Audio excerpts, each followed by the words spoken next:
It's called solar phallic energy. Solar as in the soul or All right, hello everybody and welcome. It is me back again. Sorry, car behind me. People are always like, what the fuck is this guy doing on his phone? And I don't give a shit. So yeah, I put out 2 episodes yesterday. One was me talking mostly. About an hour and a half of me fucking shooting the shit. Telling my shit, my truth, my fucking version of spirituality. What I think everybody should be doing, well, what I think can serve people. Woo. And the like, and what I think doesn't serve people, and the like. So today, and then after that, it was basically today when I put out the Epiphany. Epiphany lectures, which is the one person I played at the end of my episode, and I think I put both those on that loop as well, and I basically just recorded his shit. Now, I put that on there because, like I said, it's essential knowledge. I think everybody needs to understand, especially some videos, I don't know if they're on there or not, but some videos he has where he talks about this isn't a religious thing, and we gotta get out of that mindset, you know. He was talking about Beyonce saying, get over that devil-worshipping, eating babies fucking thing. She did it for whatever reason she did it, and maybe it is some dark energy she wanted to conjure up. It's definitely dark energy, but dark energy doesn't mean bad energy. There is dark and there is light. You can use both those energies. If you're upset with somebody and you think bad thoughts, you are using dark energy. You are creating a dark thought form. Okay, actually, before I get any further into that shit, but yeah, she did a fucking ritual, absolutely, at the Super Bowl. Now, the other dude I put on there, if you listen to the part 2 of his fucking, his etymology, the spell, or whatever the case, or however you worded it, I think that's how we put it. The number 2 starts off with a bang, and a bad bang, and once again, I don't judge this man, I don't hate him, I don't say anything, but he literally starts off by saying something about, all you witches out there that are coming from my soul, I will literally send an angel of death to kill you and take your soul, no thought about it, something to that fucking effect, that fucking polarized, that fucking angry at people he has no fucking idea about, and I'm not after nobody, I'm a fucking witch, I'm a magical practitioner, and I ain't sending nothing against nobody, but this motherfucker who thinks that that's what we're doing has no problem doing the same fucking thing to us. Now you tell me how much fucking sense does that make? Now he believes in Yahweh, the God of the Bible, but from what I know, and Epiphany Lectures said the same fucking thing, and maybe a long time ago I heard it from him, and this is where I got the idea. That's very likely, so I'm not going to even say that I knew it first same time. It's very likely that I took it from him, but I have the same concept in my head, because there's in the book of Genesis, there's 2 creation stories. First, the Elohim created fucking man, earth, whatever, and then the next story is Yahweh created the rest of this shit. Okay, so Yahweh is a lesser god, still probably above us, probably like Mars or Saturn, something to that effect, one of the Elohims or something like that. I don't know, I still think Elohim is above Yahweh, to be honest. I don't think it's actually Saturn or Mars or anything like that. Point is, that's 2 stories, and the god he is worshiping does that same shit. Now, if you take witchcraft and the like, when I talked about deities yesterday, deities being, a way to tap into your subconscious mind and shit like that. Well, the Epiphany Lectures puts it in a fucking great way. He says that you want to, the magician, we just don't focus on one God, and that, because especially Yahweh's the worst God to try to get in touch with your subconscious mind, because he's telling you to not do any of that shit. He doesn't want you in touch with your subconscious mind. He doesn't want you to do any of that shit. So he is the worst one to take on, and that's why all these Christians and people that take on Yahweh or God or Jehovah, whatever the case is, whatever they call it, fucking Lord, Almighty, Christ, Jesus, all that, when they take on that one only deity, it's the one that's positive, it's like in line with your conscious mind, so you're not going to have any connection to the subconscious. So how the fuck is praying even going to work? Even if you do it the right way, it still might not even fucking work. But like I said yesterday, you can use the God of the Bible to do things, but you got to do it from an unpolarized, biased stance. But anyways, I like the way how he put it, that other line as well, when he says we are trying to be all the gods, and we don't worship any of them. You've heard me say that most of the time. Don't worship shit. I have videos on Instagram and YouTube saying the same thing, and I've said it many times in my episodes as well. We don't worship anything. We are respectful and grateful for all these deities, because you can call in these deities and they do things. And how do they do that? Well, you are taking on their aspects. You are basically, if you were calling on Archangel Raphael to do healing, well, you are using his abilities. It's coming through your divine spark, your light energy, whatever you want to call it. But technically, because he's not like a being up in the sky or in heaven with fucking Yahweh or any god like that. Possibly, I'm not talking about Yod-Hey-Vod-Hey here either when I say Yahweh, okay? That's not the same fucking thing whatsoever, in my book anyways. And I'm not dissing Yahweh either, because it's not Yahweh doing this shit. Somebody wrote a book, put Yahweh's name there, and pretended that that was fucking real or true, or whatever the case may be. However you want to look at that subjective truth shit. But point is that they put that in there.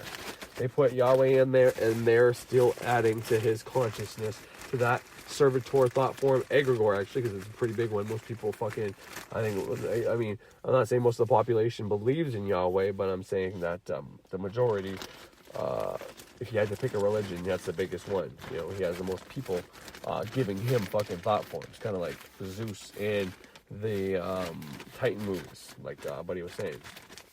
So anyways, but the way he puts it for us is we want to take on as many deities. So you take on a deity, you work, you do your magic, and then when your magic's successful, you can still keep working with that deity, because it's more things you want that are in line with your deity. If you get them, then great. But if you need to do something else, so say it's now the waning part of the moon. Well, if you were doing something that required Venus, well then now that the moon is waning, well, you can use the moon, or you can use fucking Saturn to go with the moon. You can use Mars. These are more maleficent energies. Therefore, they work better when moon's waning. Now, you can use the good aspects of Saturn when it's a waxing moon. Absolutely. There's nothing wrong with that. But you'll have better luck if one of the other deities that is mostly benevolent, like Jupiter. If Jupiter can give you the same result, and so can Saturn for something, well, it would depend on what it is, because Jupiter is more benevolent, so he's better to expand and give you benevolent things. But Saturn, being the biggest ruler of this realm, having the most power in this realm, can also give you quite a bit, but he's going to do a lot better during the dark part of the moon. But this man, he's got a lot of good qualities, and I think it's Unplugging Him or something like that is his name. He's got a lot of good qualities, and he says a lot of good things, and I hear him talking about going from Scorpio, and this is the real Aquarius, and different things like that. So I know he knows a little bit of astrology, and he is part of the Way, as I'm guessing is one of these types of branches of churches, and they believe he celebrates the Sabbath on the Saturday. Yet he's talking and condemning Saturn and Satan, and he's worshiping on that fucking day. So, there's some mixed communication. That's what I'm saying. Is his programming is only allowing him to see what he wants to see. Okay, and that's not a problem. And I'm not saying I'm right and he's wrong. That's absolutely not the case. But for this circumstance, for this part, what we're doing right now, I'm saying he is basically condemning witches practicing witchcraft and shit like that. In that second part of the video, he also says something to the effect of, if you have crystals and you're ruling rocks, you need to leave them the fuck at home, because you don't know what the fuck you're doing. Only this type of person really knows how, or original Hebrew or something like that. And and that's all fine and dandy. But see, I'm not condemning this man at all, because I put his thing on because I believe he taught a good lesson in that video, that first video. So I didn't put this on to tease him like I did with that other woman, and I didn't even put it on here to talk about his programming. But at the same time, by taking on Yahweh as your God, okay, well, he basically did what all us witches do. This is why Frederick Xavier and others like him say it's funny when Christians condemn magic, because they are practicing magic. Everybody's doing magic, whether they know it or not. So to condemn something that you're constantly doing is like a fucking walking fucking you're like a fucking, I can't think of any of the words, but a contradiction. You're walking contradiction. You're a hypocrite, basically, because he took on those aspects. So because I think he's very Hebrew-like in nature, Moses is probably very important to him, talking about Moses and, Genesis and shit like that. Well, what happens with Moses, right? Who is Moses? Moses is the ram head and all that shit.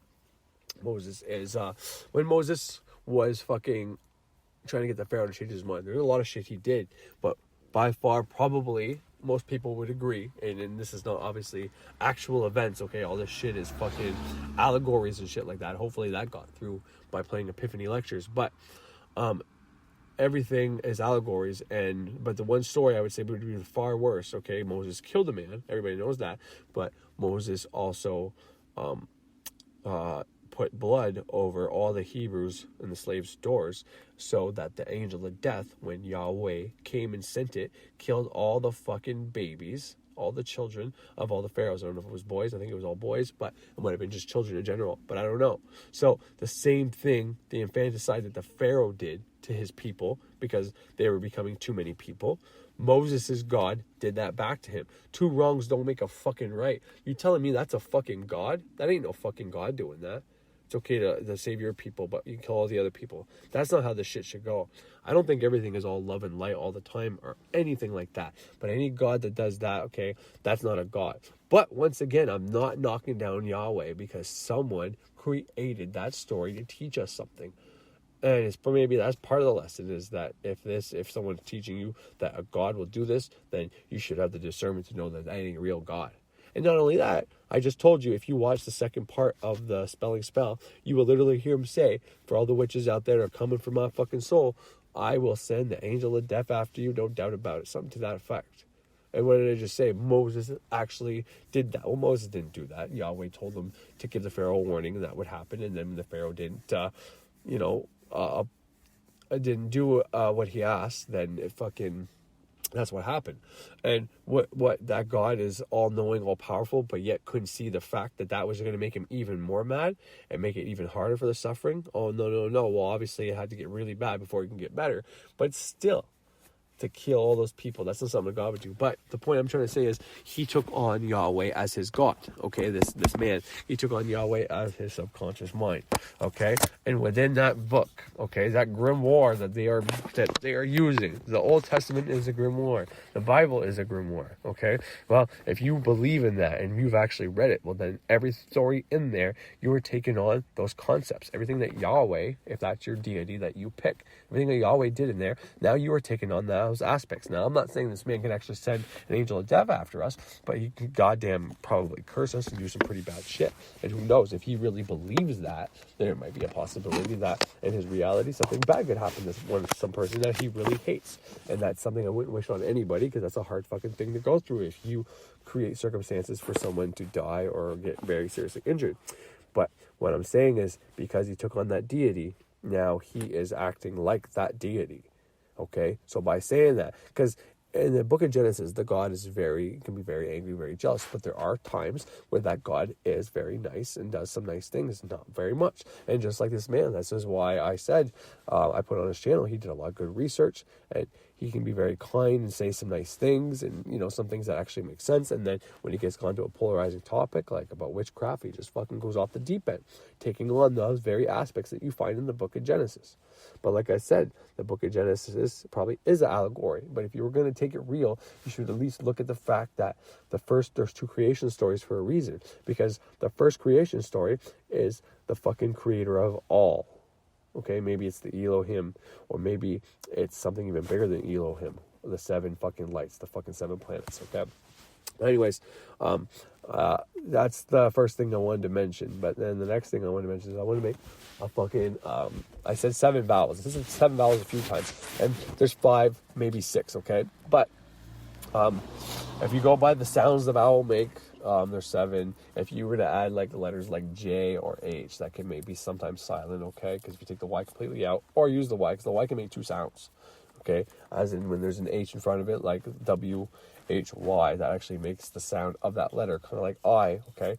Y, I, which is the only vowel that's kind of like, anyways, it does.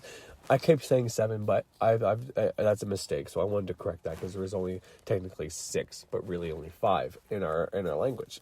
But when you study the Hebrew words, there's 22, and then the 6 extra vowels that come on there. But there's something about 4, but we use 2 of them the same. And anyways, I just wanted to correct that, okay? Because there is only that, but there's something there that I'm missing, and to me, anyways, but I'm pretty sure that's just that's a miscommunication, because there's 7 musical notes, right? They all make a different sound, okay? These vowels are supposed to be mimicking that, basically, okay? Not not necessarily that was their job to mimic that, but when we sing or speak or say words, we can make all these different sounds, okay? When you sing, you're not going to sing with just consonants going, you need the vowels to make a sound. Therefore, if those vowels are making a sound, then those vowels have to have all the different notes of the of what the chords are, basically. And every one of those notes are 7 notes in music. Like I said, A to fucking G are all different notes. Now, they put A to G and not use the vowels very specifically, and that's not something I'm going to get into here. But that fact right there, that there are 7 different notes. Well, you need letters to make the 7 different notes.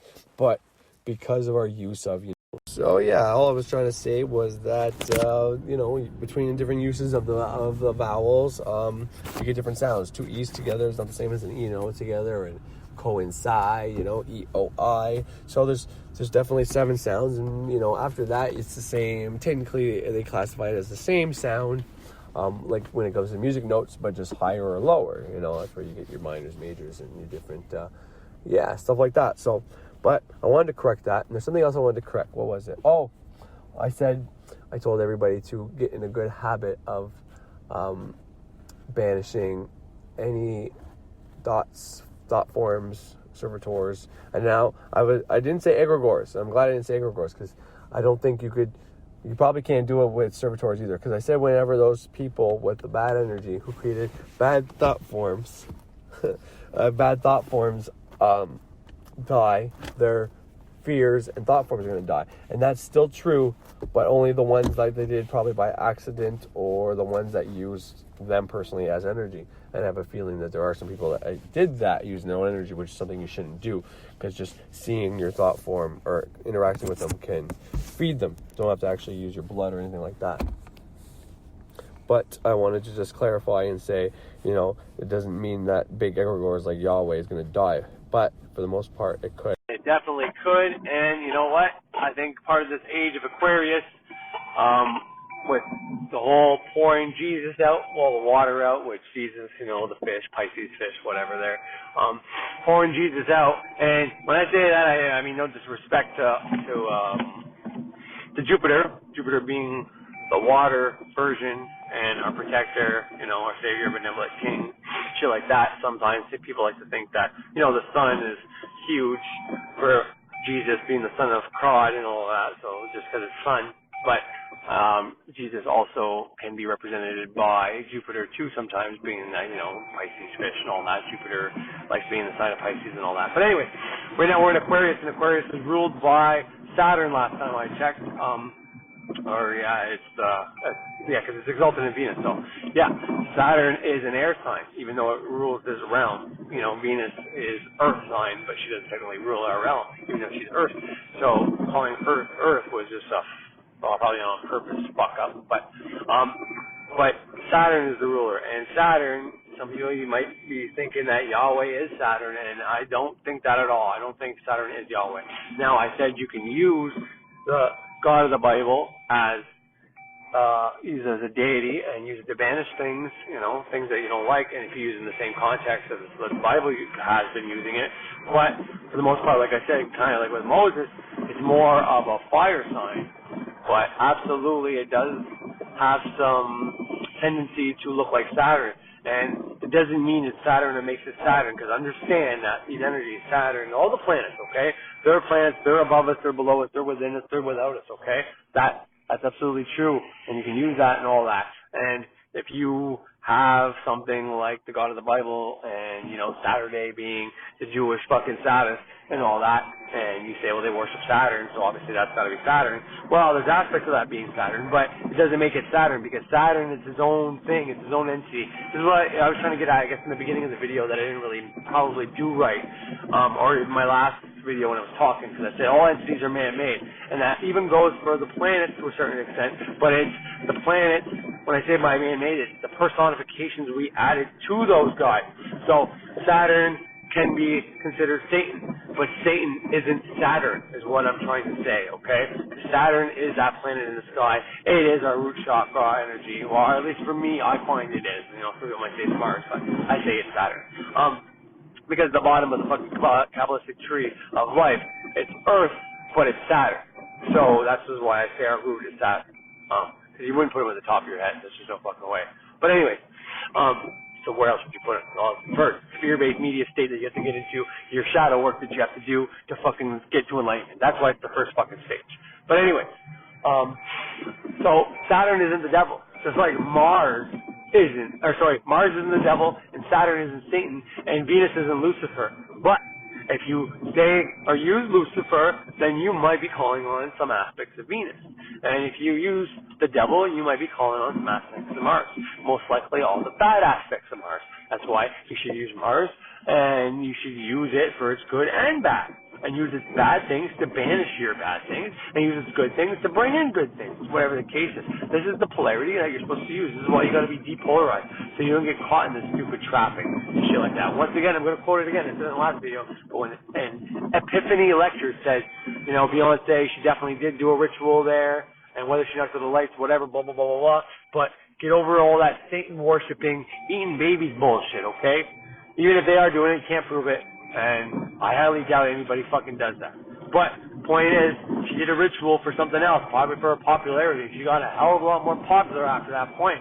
So it fucking worked. So if you should take anything from that, you should take the fact that if you do that, something similar, that rituals work. The stars wouldn't do rituals if they didn't work. But point is, if you're going to be polarized like that, well, you should probably turn off my channel because it's not for you. I want to be for the people that can see through these lies, who can read the Bible unbiasedly and see where the good and bad parts are of them.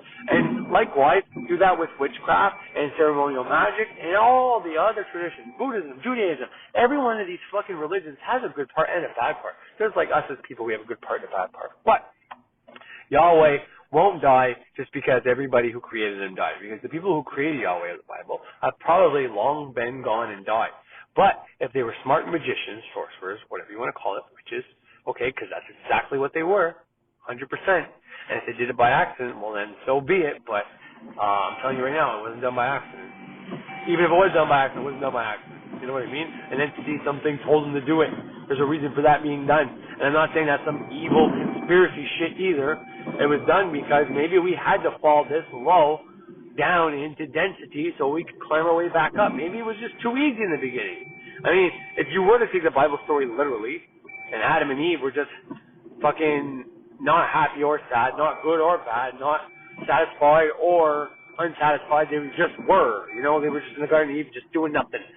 Walking around naked like animals do, and they just don't know the difference, right? That's the way it is. That's the way it was, okay? And then all of a sudden, the snake comes up to Eve and says, hey, eat this apple and you become like God. But then the real God says, no, don't you fucking do that shit. You're not allowed to do that shit. Do anything else but that shit. That shit is bad, motherfucker. Bad little Eve. Bad little Adam. Don't fucking do that. And then he's walking around like, where art thou? Where art thou? You fucking are the only God and the best God, and you shouldn't be doing that. And yes, I'm taking that from Epiphany Lectures, because fuck it, he put it in a good way. And that's not the way it is. He was trying to prove the point that that's a crazy story. It either proves that Yahweh is a lesser God if that story is a real story, or it proves it's not a real story. It's made to be taken not literally. Now, once again, if Lucifer, the devil, Satan, is that snake, well, he's the nicer one. He's trying to help them. Feed the fuckers and let them experience good and evil. And that might be bad. Maybe we shouldn't stay in our subconscious mind. Maybe we shouldn't have. Either way, it doesn't matter anymore. Maybe the snake didn't even know what it was fucking doing. It's an animal that's talking, for God's sake. How often does that fucking happen? In movies, fairy tale, science fiction, or non-fiction, or fiction. Point is, well, I don't even know what my point is, but what I'm trying to say is, I wanted to correct my egregores. Oh, I didn't say egregore. My servitor and thought form, tupula is another word for thought forms.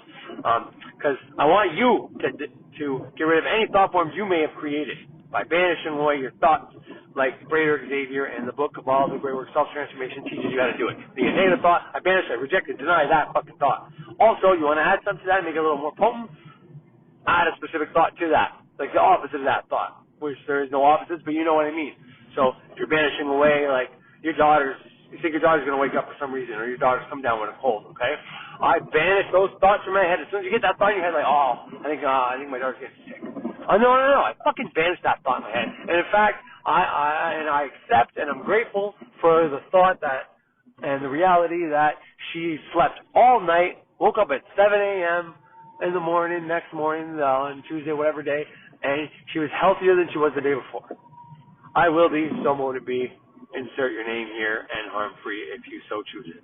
Point is, that's the first part of that. Now, second part is, whenever you don't have a specific magic, let's say you did money magic, you got it. Let's say you did love magic, you got it. If things are going good in your life, you don't need to keep doing those things.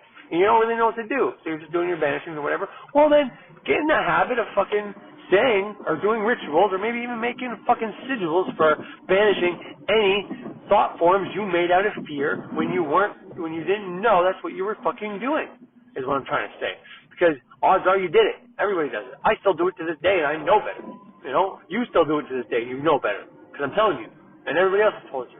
When you put fear into an emotion, it creates that reality. Well, it creates that potential anyways, okay? So boom, you created that potential. Now, you can still banish that potential, So you do it once, okay, it's a potential, and whatever you want to think brings this to you, whether it's just you, subconscious mind, or some entity or source, whatever it is, okay, well, it's out there, it's in the potentials, okay? Now, a few more things have to happen for you for this to probably manifest, right? And if you start thinking and putting your focus in all these other directions, especially if they're opposite of that, well, then that's not going to happen. Now, you're just going to neutralize it to nothing, okay? So, if you were focusing on, let's say, this latest bullshit, okay? And I'm not bringing this up, and I'm not starting a conspiracy. If anything, I want everybody who listens to me to not focus on this, okay? So I shouldn't even be bringing it up. I'm going to bring it up. You probably already know what I'm going to bring up. But so-called assassination of fucking that dude from Iran, from that fucking dude in the White House, okay? Those motherfuckers. I'm not going to say their names because I don't want that shit in my reality. And that shit ain't my reality. Now, once again, if this shit does happen, this WW fucking Three Little Wine things, I'm trying my hardest to not even fucking say anything that it remotely goes towards this because I don't want anybody to find and focus on this shit. But if, let's say, worst case scenario, that happens again, just like after that 119 situation, put it backwards, you get what I'm trying to talk about. Well, let's say, get the fuck out of here. Dog. Let's say that story. My dog ran out in front of my car. I didn't want to hit her. So I fucking call her a dumb dog. But she heard me. She ran away before I got there. But anyway, let's say that shit does play out. Like that one time where that BO guy had his name. The first African-American dude in the White House. Well, the last time there was RAW, which is to the reverse, not raw. But last time there was one of those, okay? Here in Canada, anyway, so I didn't know the difference. You know what I mean? And unfortunately, I knew a bunch of fucking soldiers were dying and shit. But, bomb left? Alright. Bomb left? Alright, sorry about all that there. I thought I had to bring my son to cadet, which is kind of a weird coincidence. That's what I'm talking about. So anyways, last time there was something going on, and the U.S. went to Iraq for whatever, mass destruction weapons or whatever the fucking official statement was. I'm not here to debate on what happened because I don't fucking know. I wasn't there. So who am I to fucking say what actually went on there, right? I got what the conspiracy theorists tell you, and I got what the state tells you, and that's all I can fucking go by. So I don't choose to believe either one of those. It's probably something, maybe both, maybe neither, maybe something completely different, probably all of the above. Point is, I'm not in the United States, so I don't know. But I know in the United States, they probably, there was movies that came out, like Sniper and shit like that. My mother-in-law's boyfriend, he served in our military here in Canada, and he did a couple tours. He's got PTSD now, and he's retired at 55, but, he has trouble going places, doing things, and, he's got some issues from it. But anyways, that's besides the point. Well, what I'm trying to say is, I didn't see the effects. I didn't feel the effects. So, for anybody who might be listening from the United States or Iran or anywhere else, if this is a possibility in your world, the best thing I can tell you to do is do what Infinite Waters said. Now, I only found out about this because Infinite Waters had a video yesterday and it said WW3 on it. So I was like, holy fuck, what the fuck is this about? And that's when I found out about everything that's been going on. So I tuned in and listened, and okay. So I wanted to bring this up in here. once again, how many people who are following Yahweh as a deity? Well, every Christian uses the Old Testament and the New Testament. So they have a deity in their mind as Yahweh. Okay? They also have that first deity. The first creation story was not Yahweh, either the Elohim or the, prime creator, the all, basically. All that is, okay? Whatever created Yahweh. And I want to say it's more like Elohim, and then the Elohim were created from the all. That's my take on it. But anyway, so they have a little bit of that, and they like to assume that Yahweh is that, but they also take into account that, in the New Testament, Yahweh was a lot nicer. God of Jesus' father was a lot nicer, more forgiving and shit. But in the Old Testament, not so much. Moses came down when they started, when they were worshiping that golden bull, he told them to all kill themselves, and there's a lot of different murders, Tower of Babel, and fucking the Great Flood, and all these different fucking things that happen. So this God doesn't mind going to war with some other nation. So, yeah, definitely a possibility. And how many people believe in this God? Well, there's a lot of them. So this God supports war and mass killing. That's why I said at the beginning of this, that man who said any witch is going after his soul, he will send that demon, or that angel of death after them to take theirs first, or whatever the case was. I forget how he worded it now. But point is, that's in everybody's mind. And I'm not saying that every Christian or anybody who is even a witch practicing magic who still is Christian is like that. I'm just saying, if you still believe in that Bible, if that's still in your mind, then technically those deities in your mind. So when something like this happens, it's not too far of a stretch, it's not the end of the world, and it's definitely a possibility. All right, so before I get too far into that, keep going with Yahweh, egregore worship. The initial point I was trying to make was to correct my mistake, saying that anybody with negative thought forms, like if you believe that there was Illuminati and lizards and all this shit and archons or whatever the case is, all these entities, okay? If there is... Now, Infinite Water, the video that I saw this information on, he goes into saying the Gnostics had talked about a group of entities called the archons who manipulate people, influence people into doing things to make fear from masses of people, and from there, that's what they feed off, basically.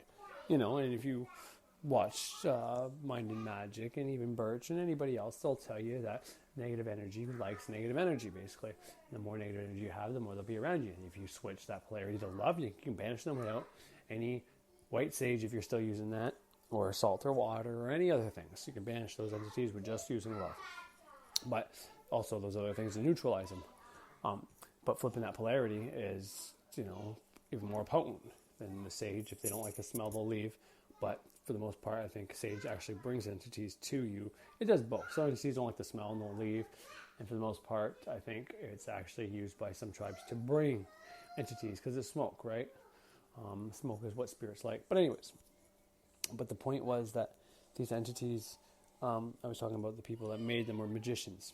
And magicians know that if you put something in a book, all right, this is how you create an egregore. If you want to create a thought form, you can. What you got to do is you're going to make a design, a picture of your thought form. You can even print one up of how you want it to look like, or whatever, design it however you want. You can make it look like somebody else, but that can be problematic. Just like I said, using your own energy is problematic. Now, if you're the one that feeds this by something, okay, because you have to get sufficient energy to put into your egregore before you unleash it, basically. You got to put emotion into it.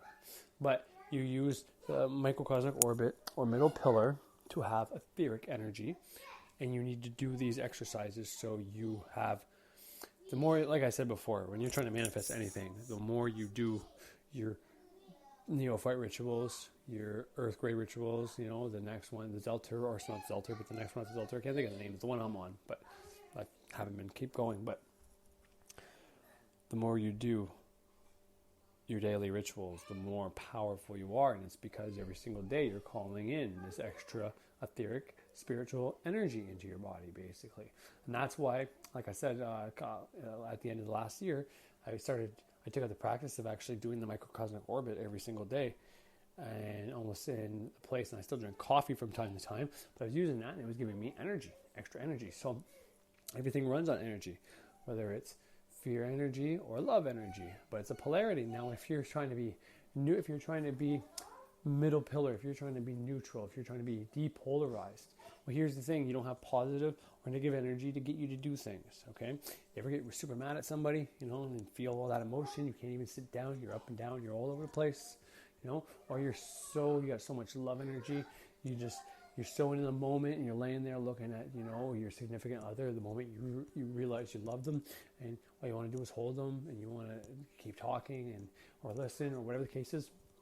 This is energy. This is fucking energy. But when you get depolarized, it's not that I don't love my wife anymore. I absolutely do. And that love emotion, I experience that when I am laying with her and I'm holding her and stuff every single night. And I love that. And whenever things start going wrong or not the way I thought it would, or something happens to somebody I know, or death, I start getting that fear or pissed off anger emotion happening. And I can feel myself doing stuff. And, my job is to try not to go overboard and put emotion into any bad thoughts when those moments happen. Now, when I'm in that loving state, I can absolutely think about my manifestation and bring it closer. Now, you can use the fear one just as much as you can use the love one. And the more I listen to Epiphany lectures, I don't see that he tells you it doesn't really matter. You can use both. And people should actually call on dark energy, And then Infinite Waters had a video not that long ago about dark energy, dark matter, how if he said a bunch of dark angels visited him, you'd be like, oh, that's bad. But if I told you a white angel visited me, that was good. And then he went on and on to say that, the elements, the stars, the planets only make up I forget what it was, the percentage, but it was very low. And then there's 25% of dark matter, and the rest is dark energy or dark space, something to that effect. And that's the whole universe, not just our planet. Our planet is mostly the elements, right? Water, earth, air, fire, and spirit. But if you take the universe is a lot bigger. Okay, but anyways, point I'm trying to say is, if the Gnostics wrote a book saying there's an entity called the Archons, okay, maybe they figured that out, maybe they realized that, or maybe they created that. All are possible. And even if they didn't create that on purpose, maybe that's just something they thought was true because they knew there's entities around them, and maybe it was the entities they created, but maybe they didn't know that. Maybe they didn't know they had the power to create entities yet. I don't know. I don't know what Gnostics he's talking about, but what I'm saying is, if what he says is true, and it normally is, and there's a group of people called the Gnostics, because I know there's agnostics, and the Gnostic Christians were the first ones, and probably, I don't want to say the truer ones, but if I was to be Christian or anything, I would lump myself with that group, not this newer version of Christians that are today that are just whatever they are. Point is, if they put these beings in a book and says these beings feed off negative energy or fear energy of people, and they come from this place and that, well, they created that. Whether that was true before they wrote it or not, it doesn't matter. Okay, it doesn't matter, and it could have been created by somebody else. But if we don't have those books anymore and those people weren't around, okay, well, those other entities could have still been here because, they made that or whatever. And unless those entities' homes were, that's the thing with your thought forms and your servitors. If you create them and you don't give them a kill switch or a retire order to go retire yourself after they perform the task, well, they're just going to stay out there and they're going to evolve into whatever, because they are energy. They are from your mind. You've created something. Okay, but the point I'm trying to get at is, if you have those created that you didn't even know, now you didn't put it in a book and write things down, so they're not super elaborate, which means by you saying, I banish any entities or energy that I created with any fear emotion in my last 20, 60 years that I've been alive, 14 years, 80 years I've been alive, whatever the case is. If you say something like that, you can cancel, banish, reject, deny these fucking things because you didn't give them an energy source or anything like that. The only energy source they have is the one you created them with. You created them with whatever fear you create, whatever initialized it. So if you got a fear of heights first time you got up high somewhere, oh my God, you got so scared and you came down. And every time you were in a similar state, maybe you were fearful that someone got in a car drunk and they were leaving the house and you started getting scared, and then all of a sudden you start thinking about these high places, or maybe you have a dream that night, well, that entity is there and it's able to influence you because you're in that low vibration. But it can only feed off the low vibration. And to me, and this is just my opinion because I haven't done too much studying this, but I know a little bit, and whether it's the emotion that you created it with And what I mean by that is the emotion is the same. It's still fear no matter what. So yeah, so I misspoke when I said emotion, because the emotion is the fear. But anytime you're in that low vibrational state because you were in the fear emotion, okay? It doesn't matter what caused your fear emotion is what I meant to say, okay? Just because it's every time you...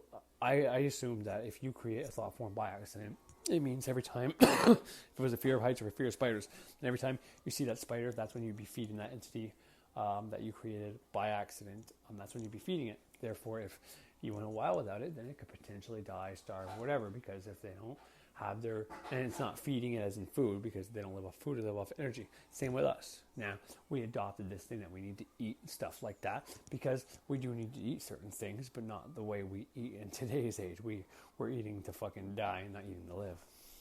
Or dying to eat and not eating to live. But anyways, point I was trying to get at is anytime you're in the fear state, period, okay, though that thought form you created will feed off of you. It will get that energy from you. And because you didn't give it any parameters, because you didn't create anything on paper saying, okay, you can only, this is your source of food, this is what your job is. You didn't give it any of that. You created an entity using the fear emotion, and it was created out of a specific fear, something that you fear in your head. Now, every time you think of being up somewhere high, you might not have too much emotion into it to think of it, but when you are actually up somewhere high, then you add that fear emotion into that thought, and then you created a thought form. Well, after that, even though you're not up high, every time you think about it, you might actually get a little more scared from time to time. And I've done this. Anytime I picture myself suffocating in a box or underwater or anything like that, or seeing entities or whatever, it would scare me. And it's not even happening to me. You know what I mean? And that triggered something. And I kind of like, whoa, what the fuck is this? Why is it so intense when I know it's not really happening right now? It'd be different if I was in a similar situation, just like on TV. And, I chalked it up to the whole empath thing. Because when someone's on TV and they're in a small confined space, drowning in a box or whatever the case is, I can feel what that might feel like and get kind of fearful and have to turn it off. And I chalked that up to being an empath. And I think that's definitely part of it, but not the entire part. I think if you created thought forms, entities that are around you that you don't banish and get rid of, well, yeah, they're going to feed off that fear, and you might start having fights more and more predominantly.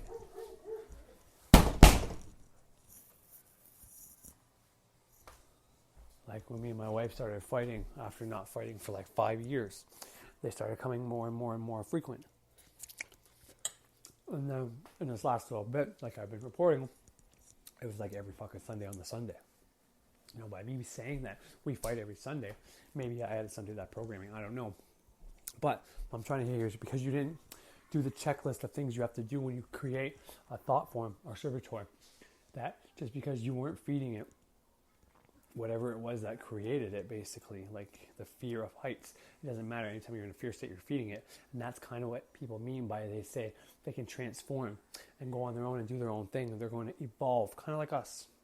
We're created, we're given programming, but some of us start awakening and saying, no, I'm not following the programming you gave me. I'm going to do my own fucking program. I'm going to create my own beliefs. I'm going to do my own fucking thing. And you can be successful at it. Or you can keep on your little program way and stay on autopilot and just do nothing. Do whatever was set out for you to do. And follow those programs and think you're going to go to heaven. And you know what? Maybe when you die, you will go to heaven. Maybe that's real to those who die and think that. I know the people that die and, get revived. That little bit of DMT that gets released, they have that picture because that's what they think. That's their belief system. And that belief system gets played out as a dream. And they go to those places and they come back and they report it. And some of these people have been polygraphed. And everything they're saying is true. Well, how can that be? It doesn't matter if it's the DMT causing or not. Using your pineal gland to do spiritual work and seeing things and channeling things, that information can be true. But technically it's being done through the pineal gland, which produces the DMT and shit like that. So while you're just telling people a dream, well, maybe the dream world is bigger than this world. Maybe that's actually a higher realm. Not that that's more real than this world. Because this world is real at the same time as it is something that, it's like your first test round. And then you got to go up to the next test grade and the next test grade. And that's why you practice doing astral travel and the lucid dream, so that when you get to that next world, which would be the dream world, where all the entities come from and slip into this realm, or whatever the case, that's what you want to believe, that's what you want to believe. I don't think that's actually the case. I don't think if you go up a realm, you come back down just to fuck with people. I don't think so. I think our ancestors, they get reincarnated, and they're here on this earth, but that soul is still with them, and when that soul goes into the dream land, they can still affect us, and that's why using your ancestors can help. I think that's part of it. I don't think that's all of it, because I don't think they die. Now, if those ancestors move up to the dream realm, I think they can absolutely see us here and potentially visit us and stuff like that.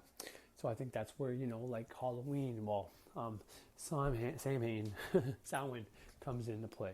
And they come and visit you once a year because they don't want to come to a lower realm. They want to stay up in that higher realm, but they still want to check up on you because they love you or whatever the case is. So they come and check up on you.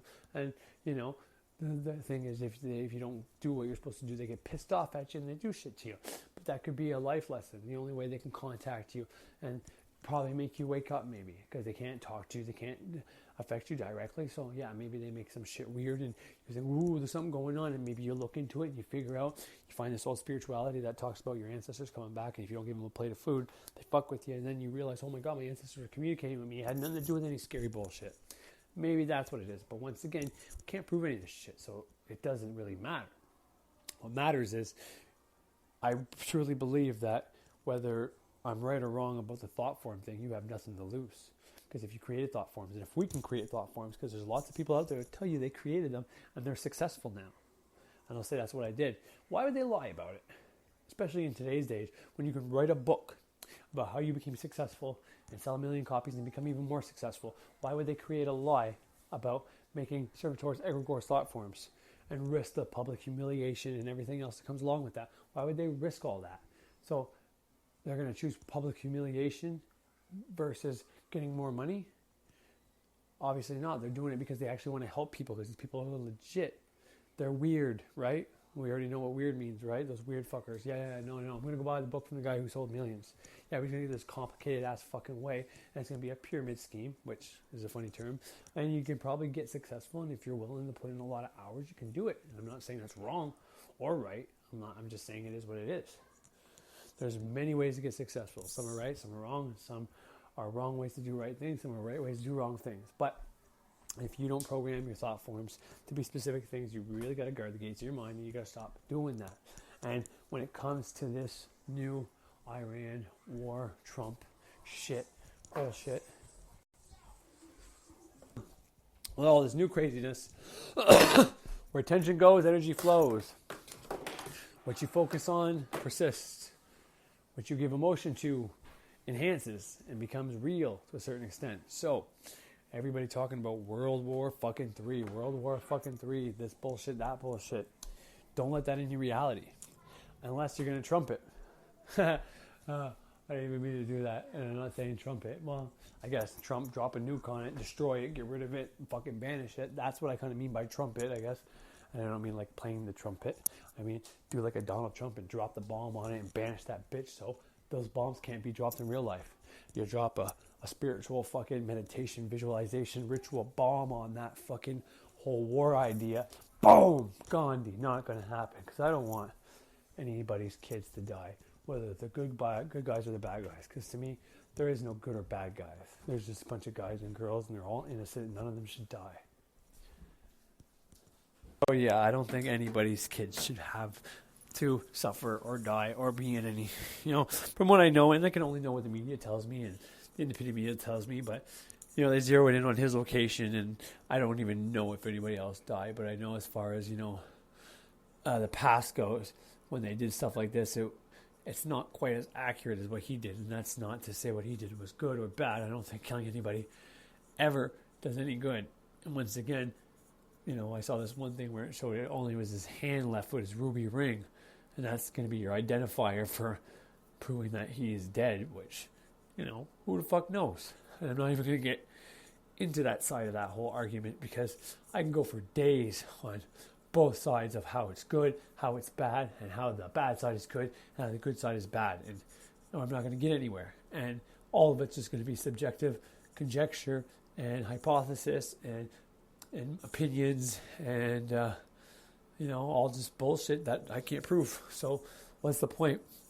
But what I do know is if you and everybody else listening, plus everybody else who's not listening, every time they see that, they get some fear added to that thought, and a little thought form walking around, chilling around them, making them think about it more and more and more and more and more. Because I can't tell you if, let's just hypothetically say, the media or whoever controls the media understands this concept to a certain degree or completely, that when people start thinking about something, that thing can happen.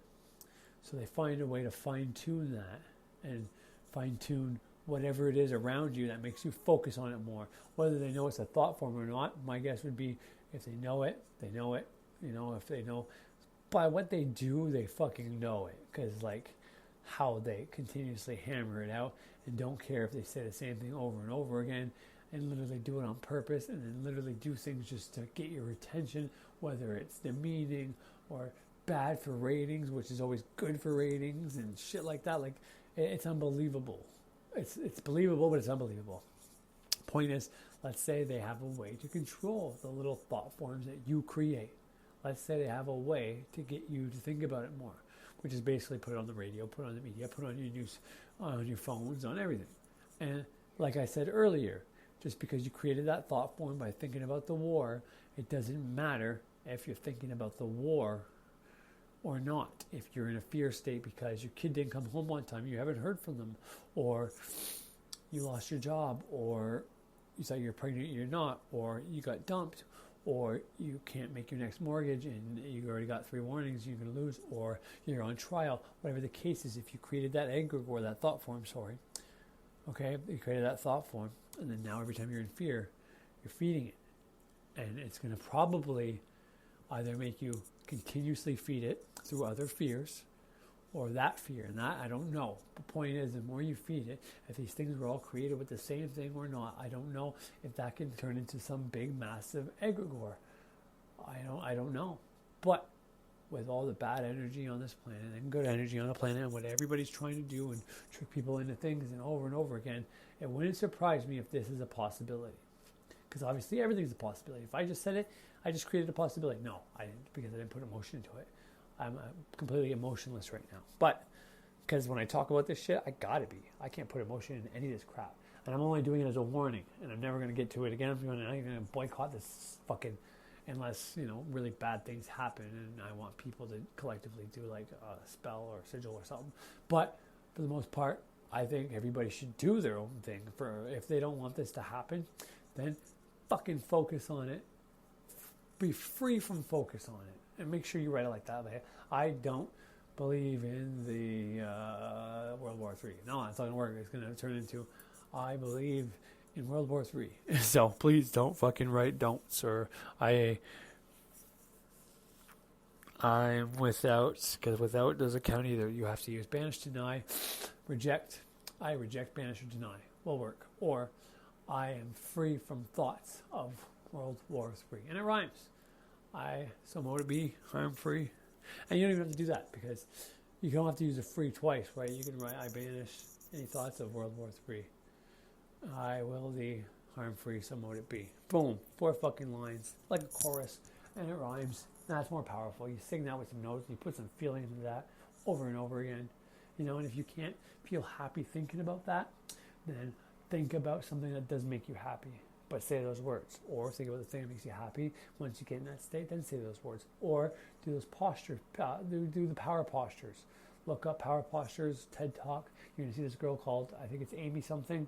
And she'll tell you, like, lifting up your arms and your head up, like what people do when they win something. And they already won. Everybody knows they won. They're clapping. And they still lift their arms up in the air and look at the sky. Like, because we're programmed to believe God's up there, right? It's like almost like a thank you, God. It's not like I'm a king, even though that's what you're kind of doing. Point is, you hold that for 2 minutes and your testosterone goes up.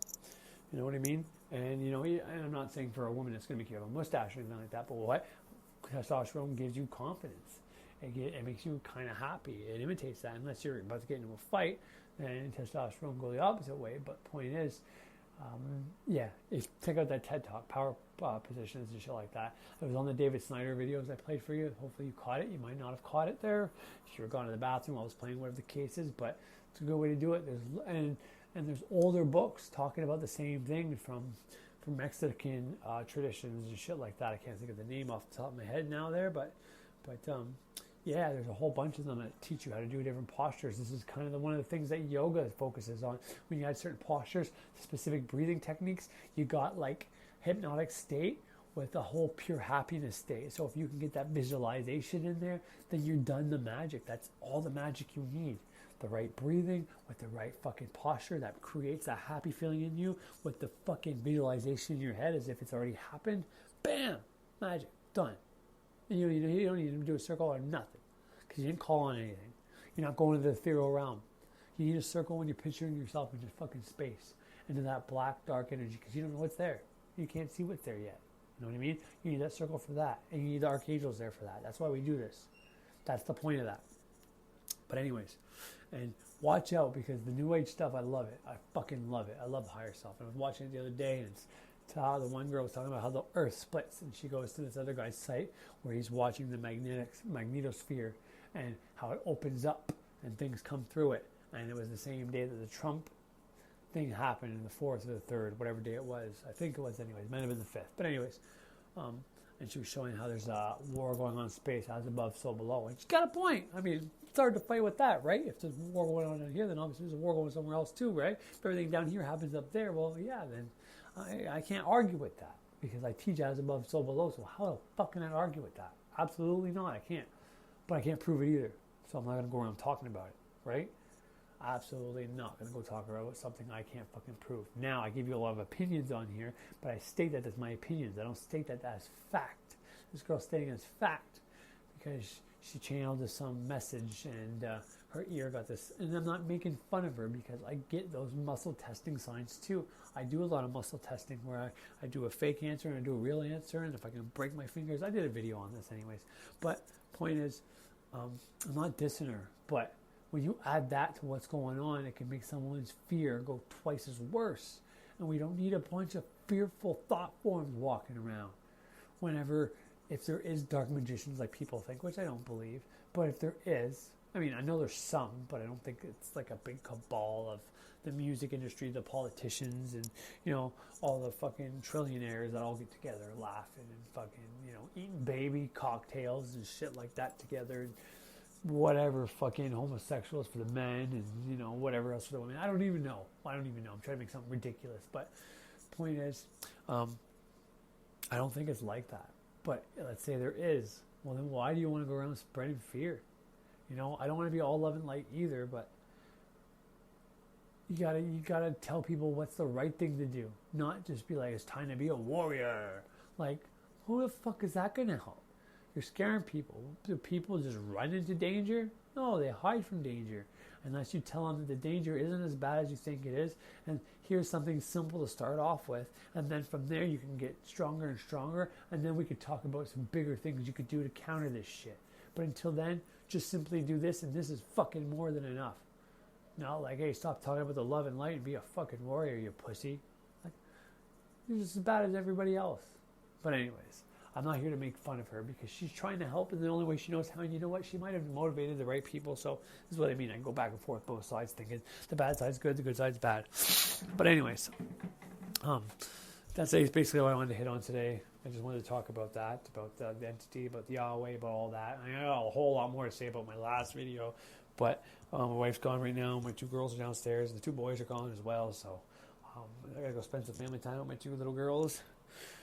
So I think I'm going to leave it at this for today. I think it's about an hour. I'll play something after this, a couple things for you that I think are relevant. Yeah, that should be about it. I won't play that whole guy's video, but I'll at least let you hear which part he talked about and use this as a way to, and I'm not telling you to love the guy or fucking send him good energy or anything like that, but just because Birch talks about there's fucking people out there that are willing to kill witches. And, you might have never believed them. And so I'm going to put this on here so that you know that, there's people out there that do say this. And this guy is a so-called truther trying to help the world. And, he's willing to learn from other people and stuff like that, but not from a fucking witch. He's ready to send a death angel or an angel of death to come kill us. And like I said, I subscribe to this guy. And I fucking can't stand that, what he said there. I think I've made fun of him a few times already today. But it's part of my depolarization techniques and training, because you can't get anywhere being polarized against everybody who doesn't like you, especially if they don't understand. Now, if someone understands and chooses not to like you because they're like a psychopath or a sociopath, or jealousy is getting in the way, like maybe they stand for the exact same things you stand for, but for some reason you're ahead of them or whatever, have more stuff than them, or more people like you, so that gets in the way. Well, that's different. And it's still not right to go out there and, hurt them or do bad things to them, but that's a bit different. But this man is just, he's going through his ascension his way, and he'll eventually come to the right place. And who knows, I could be in the wrong place. I don't think so. But what the fuck do I know? Everything I thought I knew got tore apart 3 years ago.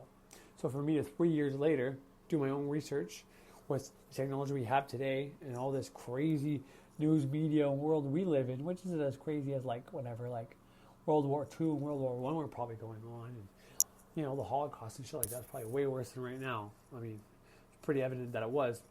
But point is, I can't go out there and pretend I know everything, because how the fuck could I?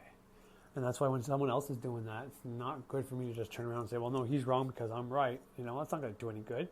But I believe and I maintain that the fact that I know I don't know everything proves that I know more than the people that think they know everything, because they're so closed off that they can't see past their own belief systems, limitations, and programming. So, yeah, 100% I'm better than them. No, I'm just kidding. But anyways, don't focus on that bullshit. You want to focus on something? Focus on helping Australia. If everybody stops looking at the fucking stupid war bullshit and sends their fucking love, thought, prayers, rituals, energy, healing, Raphael, the fucking elements down there to go fucking help out and whatever. Maybe you fucking visualize yourself going down there and helping out. Watch something on TV. Fucking visualize that spot in your head. You can visualize yourself going there and doing something. And then in your visualization, you fucking put out the whole fire. Right? Do that a couple of days in a row and see if it doesn't help. And you'll be so focused on that, you won't have time to focus on anything else. And then it'll all blow off, and then the fucking fires will be out, and this WW3 thing won't even happen, and the world will be back to normal, and we'll be even closer to ascending. That's what I think everybody should do, if they don't want to take this on head on as a warrior. Anyways, I might even play her video just so you hear it, because she's not wrong, and she's probably not right, but none of us are. We're all just trying to fucking make it and trying to help in the only ways we know how. Just some people are just doing the same thing that they say they hate. And to me, it's just like, how do they not notice that? And maybe I do that from time to time too, and I'm sure I do. So I do my best to not judge. But like I've said many times, it's very hard to not be, to be completely depolarized is a very hard task. And I don't think you can ever be completely depolarized, not in this realm. I think that's when you get to the next realm, you get closer to that. And yeah, but anyways, hope everybody enjoyed it, and I hope you have a great fucking day. So, I said I was done, and I am kind of done, but I was just putting all the recordings on and getting everything all ready to go. I had to go pick up my son for cadets there. Last thing I got to do tonight. So I'm about to put this shit on. And yeah, it's a pretty good episode. I didn't hit everything I wanted to hit, but this way there's always something more to talk about. Because I haven't talked about any astrology thing. And I don't know if I'm going to get to that or not. We'll see where this goes on the ride there. But so far I was putting on. I got the part from the man who says, "Thou shalt suffer a witch to live." And I recorded that, and I recorded the Ralph Smart thing talking about the WW3, just to give everybody a little bit of, to know what the fuck I'm talking about, in case they don't know what the fuck I'm talking about. And then I recorded initially that one woman. See, I go from the one guy he's not a Christian as polarized. I would say he's more a strand of Christianity or Judaism, but I'm pretty sure he's a Hebrew. So he's more like a Judaism, but a Hebrew Judaism. There's different kinds anyway. So, like I said, and I got nothing against this man whatsoever, okay? Nothing against him. Like I already said previously, he's got his beliefs that he can't get past, and that's what it is, It is what it is. Can't change it. But I just want to prove, trying to be, because it's not like, because I'm against him, well, I'm not against him, but because I'm not in line with his beliefs, that I'm not automatically going to go in line with, someone who's a witch or new age or magician. That's not how I roll. That's not how I operate. I go with what I discern, So what would Jesus do? No. Witches will justly discern. We should be the new WWJD. Witches will justly discern. Or witches do. Anyways. Point is, I justly discern. According to what I think, and the more I get depolarized, the more things I used to think that were bad, or things I used to think that, because I'm a witch, I can't share the views of someone who is a Hebrew or a Christian who fucking hates us. Because that's in the Old Testament, not the New Testament technically, but Christians use both. And so that means we got a few sects, because if he's not technically Jewish, he's technically not Christian, well then he's a different kind. Well, that's a whole other section of people that do not want witches to live. Thankfully, most Christians today that go to church probably don't know that's even in there, or they probably do, whether it's told that. But anyway, point is, it is what it is. The girl from the New Age site, I think she's a beautiful being, and she's doing her thing, and that's great.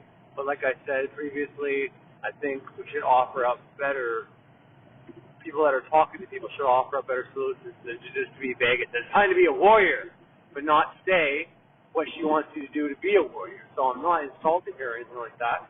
If she hears this, I hope she doesn't think I'm insulting her. I'm on her side, I think, mostly. And I'm also on that other guy's side, because we all need to be a fucking world right now and not a separated globe, not a separated world. That's why I don't think Gaia is causing forest fires. I don't think Mother Earth is causing these forest fires on purpose if she's celestial or rebelling, but it's definitely a possibility. Maybe because, when natural disasters happen, we mostly come together. When wars happen, we come together, except for against the warring countries. But, when bad things happen, there's more people that send out more loving vibrations, And right now with what's going on, if that terrible situation is one of our reality possibilities, which it could be, but who knows? I don't see it happening. That's not the big thing I see happening. I've been saying for a while I feel something happening and all that. It is what it is, but to me, it's not this, It could be just a build up to that, and then the big thing could be something beautiful, but, the last few days I've been feeling kind of fucking off and weird, and, even my Wi-Fi in my house wasn't working right, and I have unlimited internet now on my phone, and even that wasn't working right, kind of like whenever there's times of stress, or when an incident happens, you can't get through, you don't have good Wi-Fi, you don't have good internet service, you can't make calls. Well, it's been like that the last few days, so, and it's not because of anything, but the reason why I'm playing that one video by the woman in the New Age site, because she gives her opinion, mostly, and then she plays another man who's trying to interpret what's going on. And he is a truther, but not necessarily spiritual. That's why I said spiritual truther, or spiritual truther, the truth of spirituality. I don't know. Anyway, something like that would be a cool name. But nonetheless, I can find the good and the bad about her. I can find the good and the bad about him. We're all people. We all have our faults, and we all have our good things. And if we were all able to see how we're more alike than different, then everything that everybody has to bring to the table, all our good things, would be amazing to work in together with. And all our flaws, well, we can help each other out with that too, because someone's flaw might actually help someone with their situation, and vice versa. Everything can be used for, I think, a common good, even if they are technically viewed as bad, negative, whatever you want to say. But I don't believe in negative or bad energy to a certain extent. I believe in baneful intent, malicious intent, people doing things for the wrong reasons. But even then, even when someone decides to do something like that against their own consciousness, the little two fucking guys that come on your shoulders, the angel and the devil, well, we're always been in the middle. But even whenever that thing tells you not to do it, you do it anyway. To me, that's like malicious intent, whether it's to your own self, like deciding to move the drugs when you shouldn't be doing it, deciding to cheat on your wife or spouse or girlfriend or boyfriend when you shouldn't do it, or whether it's to curse or hurt somebody or intentionally slander somebody or put something online that is going to get teased for a bully. To me, that's malicious intent. And once again, it serves a conservative purpose. Maybe that person needs to be strong in a few years, but they're going to be pretty weak and down probably for a few years because of that. And then they're eventually going to rise above and help people in the same situation. So once again, you can find the good in all situations, and everything probably ends up working out in the end. But without people doing these things to other people, then we would never have strong people, because to get strong people and survivors and warriors, people have to go through shit. So when she says it's time to stop pretending all is love and light and actually get out there and do something, well, yeah, I agree. I just think that if you're going to go out there and make statements like that, you should at least try to, give a resolution. And maybe everybody she talks to, she knows, which I doubt, but maybe she does know them all, and she knows what they're capable of, and she doesn't need to give examples, or maybe she wants the comments to come in asking her that, and then she can do it not so publicly. So I'm not going to judge her for it. It is what it is. It's mainly just to show you what's going on with the magnetosphere, how it's connected to Trump, how I don't think there's necessarily a battle going on in space between aliens or anything like that, but the planets themselves, some don't get along. There's bad energies, good energies that come, and our job is to rise above them. In some of the videos from Epiphany Lectures, he talks about the 12 disciples Jesus had, right? Well, disciples, that word, if you look at that word, it looks a hell of a lot like disciplines, right? The 12 disciplines, okay? Well, what are the 12 things you have to have discipline over?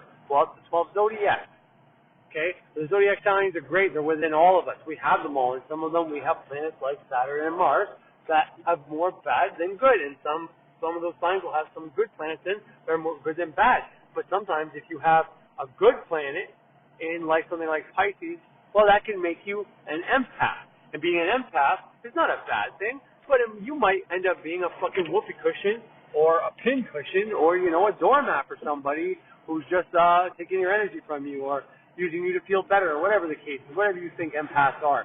There's a lot of shit about being an empath and how it's a bad thing, it's a good thing, it doesn't have to be a bad thing, and the like. So, once again, having good signs and bad having bad planets and bad signs, I don't know. Anyways, what I'm trying to get at is 12 disciples are the 12 disciplines, 12 months, okay? And the planets are the 7. We want these planets, we want to use these planets, but we don't want to be ruled by these planets, okay? That's the goal. That's what you have to do. You use these planets because they're within you. But if you don't use them to your benefit, then you will be used by them. And not only that, the people around you know that everybody has these, so they can manipulate those forces within you as well. And if you're in this field, if you were taking up these studies and you start learning the correspondences to Saturn and to Mars and to Venus and all the planetary energies, and then, you get into hypnosis and trance and language patterns and stuff like that, well, it's not hard to start noticing and realizing and, seeing when people are doing this to you, whether it's on purpose or by accident. It's not hard to look in any movie these days and see different things like that. Just watching Space Jam, Michael Jordan and Looney Tunes, you know what I mean? Michael Jordan retired and came back, that actually happened in real life. Fuck. He actually did that. But then the movie comes out where you're, abducted by the Looney Tunes, but they're fighting against aliens and all this, and, count the number of fucking people playing and shit like that, and count the guys in the team, and look at the colors, and see what it looks like to you, and see, what's happening, what Michael Jordan is battling there. You know what I mean? He's got his guys on his side. You could say, okay, there's there's 7 or maybe 9 of each on the other side, or maybe there's some extras or whatever. There's I think 2 girls on there's the Bugs Bunny's girlfriend and then the fucking old lady. So there's only 2 girls on that side, and the rest are all guys. So that's like the fucking moon and fucking Mercury, let's say, or whatever. But and they're not gonna always make it completely accurate, because I truly think sometimes this shit just happens out of sheer just because we know all this stuff inside of us, you know what I mean? So when people make movies, whether they know it on purpose or they do it by accident, it doesn't really matter. But you got the forces on the other side, 5 players got taken, plus there was a 6th one or whatever, the big bad guy. So there's 6 there, right? And Michael Jordan makes the 7th one. So he's the sun, and there's the 6 fucking influences around him, right? That's one way to look at it, like Jesus and his disciples. The 12 disciples or whatever, that's the fucking zodiac, and he's the sun within the zodiac. And then he's got those planets around him. So the Looney Tunes that were on the team, there was a lot more of those than there was of the bad guys. So the bad guys are probably the planets, and the fucking the Looney Tunes or is the Zodiac, you know. So that's all those characters that are around Michael Jackson make him up, and he's the son. He's trying to find his way, right?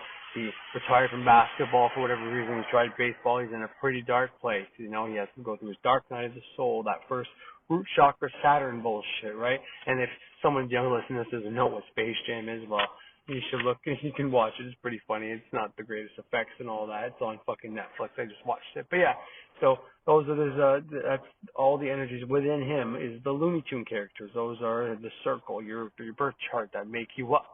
You know what I mean? And I can go through them all, but I'm not going to do that right now. But, you know, it's not going to be easy to place, but you'll be able to place it. And, you know, Tweety Bird, I don't know if that's a guy or a girl, but, you know, make it out. Figure it out. Point is, you know, they're not all going to fit, but it's the same kind of storyline, and you can make this up, and you can say, well, that's not accurate and all this, but it doesn't matter.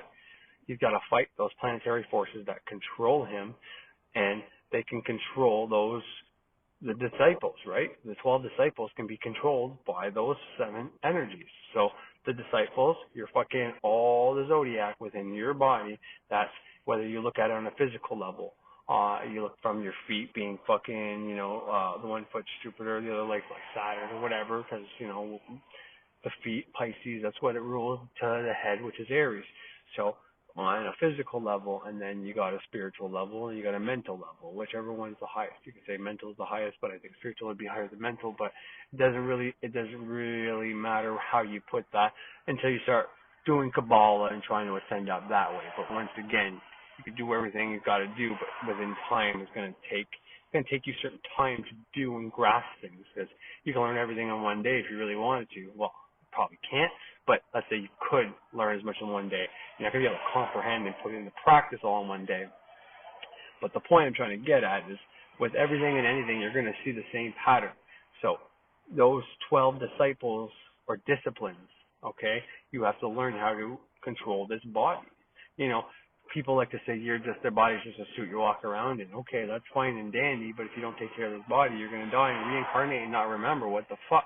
And okay, every time you can get a little bit, if you go by Dolores Cannon, what she says, every time you got to get a bit of information and move on and cry on. The channeler guy I used to listen to used to say at one point that's how it works. Every time you got a little bit higher up the spiritual rank, when you realize something really profound, you would die. And then you wouldn't have to learn that lesson next time, you would die. But now it's not the case. We don't have that anymore, and that's why our lifespan has increased, which is kind of true, because, you know, it has increased because there's a lot of things that used to kill us off way back when.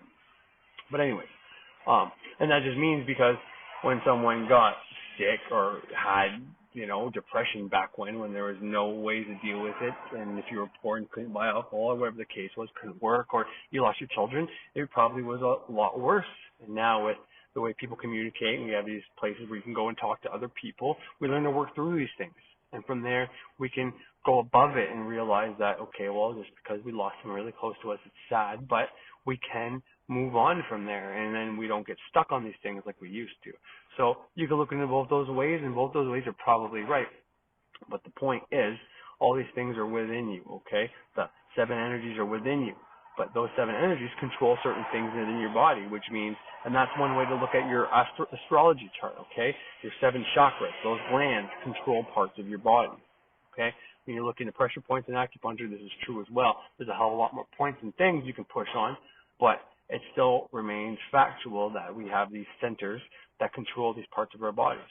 So when you look at your chart and you see these planets being in these different parts of your bodies, well, this is where you can see it doesn't change where the planets are chakra-wise, the 7 chakras, which, like I said, I do the microcosmic orbit, and it does 14, I think, in total, but you double a couple of them up, so it's really like 12, right? Which ends up being more like you're using the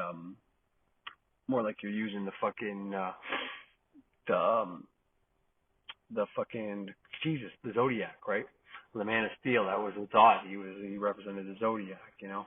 And but anyways, that's just besides the point.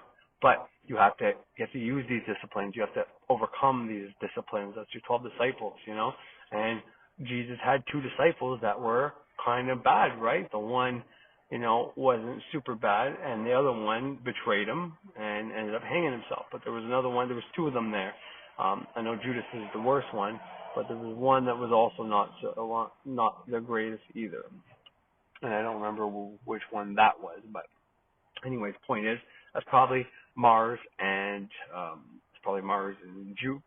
Saturn, right? And obviously Peter was his best bud, so that's obviously Jupiter. And the only reason why I say you can confuse Jupiter with Jesus is just because that's the way it works, you know, whether the sun, you say the sun is Christ, because it's a story about us. We are the sun. That's why our ascendant, our identity, our first house is where our sun is, because that's what it goes by. Where the sun is on your chart, that's how you get your makeup. Okay, so technically you are the sun in that chart, but it doesn't change the fact that the sun is something that you can use in planetary magic or in, you know, some yogi, pranayama, other qigong, different spiritual practices and shit like that. That sun is within you, just like all those planets are within you. But you can look at your astrology chart in a whole bunch of different ways. But so if Saturn is in one of those parts of the bodies, well, you can look at the house it's in, and that's going to tell you in life where you're going to have your issue. But when you look at the zodiac sign, it's going to tell you how it's going to affect that issue in your life and where you might be polarized for or against what's going on. So your job is to even that out by either going to the opposite polarity, because you can't be depolarized in everything. Because if you're having trouble finding love or keeping a mate, or you're trying to get married, but you can't commit something like that, let's say, and Jupiter's in your 7th house, well, then it's going to be important to find where that 7th house lines up, or if it's in Scorpio, if it's in wherever it's in. And that's going to tell you what side of the scale of polarity you need to go. And it doesn't mean you got to stay there, but once you get to the opposite side of the polarity, that's when you shift. You made your change, and then you can neutralize and go back to the middle. And that's where you got to work on these things. And it doesn't mean where your other houses are and the other signs of the zodiac that you don't have any work, because unless every sign and house, every sign is matched up with the house it's supposed to be matched up, because even if that did happen, there's still work to be done, because there's good and bad flaws of those things. And that's up to you to figure out with your own life, with the information you get and what you meditate on. But where those 7 energies are in your body, they govern certain parts. So looking at your chart, you're going to see where yours don't line up with what people say how Jupiter controls this, or it likes being here, right? Saturn controls 1, but he likes being in Libra, which is ruled by Venus. So point is, there's always one they rule, one they like being in, and one they fucking hate. So you got some they like being in, and those are the places where you're good and strong at certain things, or you're going to be really healthy or talented physically in those things. And then if you have the ones where they're in their detriment, where you might have a physical problem or a mental problem, or wherever it ends up landing.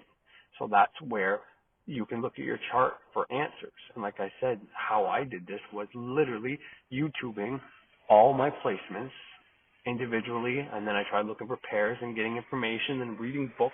And every time I got very similar information, I'm like, okay, well, this is a recurring thing, so most people came to the same conclusion, so there's got to be some truth to this. And then I counting up my own correspondences, and I'm far from a pro or even ready to be doing charts, and that's why I made that apology on my last episode. But it still doesn't change the fact that it's super beneficial to know this, because if your Saturn is causing problems, whether it's money problems or love problems, well, you can try to use him to banish those problems and do sigils to banish those problems. So maybe you can't commit, or maybe you're in a relationship that's toxic, but you always bounce from toxic relationship to toxic relationship, and now you've developed this where you know you shouldn't be there, but you're too scared to be alone kind of thing. We need to banish that fear of being alone, and set that person free, and try to move on and find you and work on you. It's hard to work on you when you're trying to hold on to a relationship. I'm just saying, I don't know anybody's personal circumstances, so I'm not going to tell people that's what they should do. And who the fuck am I to tell you anything like that, especially if I don't know you? Point is, that was just hypothetical, by the way, but it could totally be true for somebody. Like I said, mine is retrograde in Libra, but it's in, I want to say, Sagittarius or Capricorn. No, Capricorn's Mars. Sagittarius. So I look up, what does Saturn mean in Sagittarius? What does Saturn mean in Libra? What does Saturn mean in 7th house in Sagittarius? And sometimes you get lucky and you find someone who made a video, sometimes you don't. then you can put those two together and try to go from there, basically, and see what happens. If Saturn's in Libra, well, going by what Frater says, wherever Saturn is where you're going to have the most trouble. But once you conquer that, you're going to be like a guru. You could be a teacher at that. So you add that to Sagittarius, meaning Sagittarius always wants to learn more, learns more. That's where Sagittarius can be like, it's like higher learning or wanting to learn, and, priests and shit like that. Especially if Sagittarius is in the 8th house, something to that effect. Anyways, I think I could be getting that mixed up because I'm in the car, I'm not near my notes and shit. But point is, so that means what? Maybe I'm going to be a marriage counselor, or I want to learn about the psychology of people getting married or something like that, or, but Saturn's also retrograde in there, so that lessens the effect. He's a little nicer when he's retrograde because he's a little meaner when he's frontwards. But anyways, so that's how you can use your chart for this shit, but I wanted to just hit on the whole discipline, disciple things, because that's super important, and it's, a theme of a lot of different movies. Not every movie is like that, but the movies that aren't like that, they have a different but similar either biblical or other, whether it be pagan or Egyptian fucking theme to it. And that's important to know, especially whenever you're trying to do this, whenever you're trying to figure out, okay, am I depolarized? Because I used to think I was pretty depolarized, and then I'd go to work and be angry at my boss all day and blame him, play the blame game. I had to realize that I was fucking half or more of that fucking problem. Absolutely. Obviously, he's not perfect either, but in the same sense, well, he worked his way. He got his way there. Doesn't matter if I think he's got shit handed to him or not. Who knows if I had that in a past life or not? Or who knows if that's even relevant? The point is, he is still my superior, and I needed to respect him for that. If I signed that contract when I got that job and said I would do that. And then by not doing that, they had every reason to let me go. And had no reason to give me 10 grand, but they did anyways. So point is, I was mad for nothing. And I caused most of that by listening to other people trying to get in my head, which they didn't try, they succeeded. But these things were all within my chart when I read them. I could see that. I have a few signs where it tells me that I don't like authority figures and certain things like that. So that's a good way to take a look at your chart and figure out what's what. But yeah, when it comes to giving out advice to people, well, it depends on what kind of spirituality you do and all that. But to say that there's a fight going on in the heavens when, you don't really have any fucking proof of that. I mean, it is what it is, and maybe she's a great channeler and she does get that information, and that's awesome. Teach me. I'd love to do that too. And it could be that we created, because we give personifications to these planets. These planets are personified. Like I just said a bunch of stories where I associated people to those planets. Now, I don't believe in those stories being true whatsoever. I believe them to teach us a lesson. But does that mean that because of us all thinking, everybody who believes in the planets being deities and other things like that, does that mean that we didn't create some etherical beings up there because we all think there's a heaven up there somewhere and these beings are up there? So most people think it's just God and Jesus and all the archangels. And then anybody who has pagan beliefs, and where the pagan and the saints kind of got mixed from all these deities turned into saints and shit like that, does that mean that there's all these beings up there that we've all have in our head collectively doing shit up there right now that we just created? And because we're thinking about this and people believe in it, and enough people are thinking about aliens now, learning about Pleiadians and Archons and all this shit, is there something going on there? Who knows? I'm not going to say it's here or there. It could be a whole big bullshit story to get people into spirituality. Because like I said, I believe in as above, so below. So when someone shows me that there's something going on above us, well, I can't dispute that whenever someone's telling me that, some media site's telling me that Donald Trump assassinated somebody from Iran and they're going to retaliate. So, and then I see our I can't say this word, our magnetosphere opening up and things coming in. It doesn't matter. It could be good and it could be bad. It could be ascension energy being sent to people. Doesn't mean it's fucking aliens and shit like that. She starts going off on how they're trying to create a pole shift or something to that effect. And, who knows? I mean, that's definitely likely. That's definitely happened before. But point is, that's a good way to get people who believe in the Kabbalion and as above, so below to start thinking that this shit is real. And then fucking eventually prove that that's impossible. And then we're all nuts. So that because just like I said, if one thing is fact, then everything else after that's fact.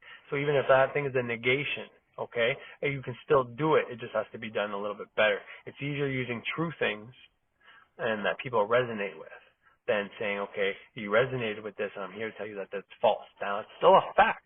That's still something that's true. So it can still be used for these hypnotic language patterns, but it's a little more difficult to get people on board because people, when they get programmed, they have a hard time going against that programming. But the way to use the hypnotic programming in the best way is to give people true facts about what they believe is true. And then from there, twist that truth. And I'm not saying to do this or manipulate people, but I'm just saying that's how to do it. So if you get people believing in the Kabbalion and people believing in, spirits and things and possibilities and aliens and beings in the heavens and all that, well, you start saying as above, so below. There's something going on down here, and look, we're showing you this, but that could all be done and fake, and it doesn't matter. I'll let you be the judge. I'll put the link up at some point so you can check out the guy's site by itself. He's got a lot of videos. I wouldn't dwell on them though because it's mainly a known fear. Okay, so he's not necessarily peddling fear because he sounds legitimately just trying to understand this shit. But he should be a really good actor. Who knows? Point is, I'll put that on there for you guys to see after, and you can let me know. You don't have to let me know shit, but yeah, just don't get stuck on it. Don't, especially this new crazy thing. Like I said, this happened before. This is what the world does. We've learned about this. We've been talking about this, and like I said, this guy's supposed to be getting impeached right now, and he's going bombing and killing people while he's still in the presidency. So you tell me. And if a lot of people didn't like that dude, or people were polarized against him, then maybe it will get him fucking reelected. But I guess it is what it is. And I'm starting to just babble and be kind of incoherent and not really saying anything important. So I'm going to go in there and put this all together for y'all, and it's going to probably be on. It doesn't matter what time because you're going to hear this after it's already on. So, but anyway, I hope you enjoyed. Not as much astrology shit or much shit I wanted to hit on, but I hope you still enjoy it anyways. And have yourselves a great fucking night. Okay, y'all, we're about to continue on with the second part of one of my favorite lessons, the spelling spell.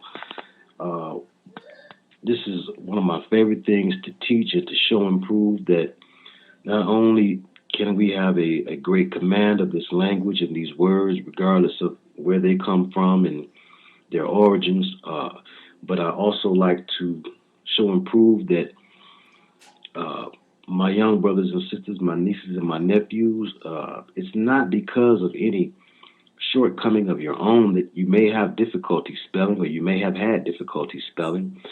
I like to show and prove through this teaching by the will of the Creator that there is indeed some tricks in the mix that help make spelling a difficult thing, especially for those whose heritage and ancestry taught them to write the correct way.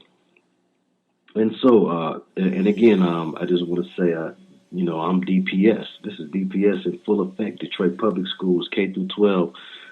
Never went to private school, always had a knack for letters and spelling, and I just want to share that small gift with you guys. And I want you to pass it on to your nieces and to your nephews, your little cousins, your sons and daughters, and let them be able to see that they can take a grasp of this language. There's puzzles within puzzles in these words, and if you write rhymes, you will find this especially interesting. Okay, in Harry Potter, first and foremost, I am eternal, guide my tongue and my mind to be in alignment with your will. In Harry Potter, you find lots of spells being cast by he and his classmates, and they use real Latin words in their spells. Well, I find it ironic that many of the words that English is comprised of, to find the etymology of these words, one must go back to Latin, which is the language of Rome, and you will find that the tonology in Latin has a lot to do with this, but there's a certain energy behind the pronunciation of a word that can transform it from just an ordinary word with one meaning into a magic word, for lack of a better definition. Example of that is we mispronounce coincidence and we mispronounce ignorance, and I will show and prove that on the next pages. But let's continue. So in Harry Potter, you find this propensity for Latin. The same thing you find as you examine the language, you will find that its roots stretch far and wide. True, I know about many words come from Arabic and Hebrew and all sorts of sources. Of course, Native American, so many words in the English language, and none of them, of course, are original. The English language itself is a bastard language, and we will show and prove that when they say bastard language, it's not a slander. It is a truth indeed, a bastard, meaning that it has no true father, no true root. The father is the root, and there's no true root, but many roots. And like a mother who is hoard about, it's hard to tell which one is really the originator, which one is truly the father. So you have diction versus definition. Again, it is the way words are pronounced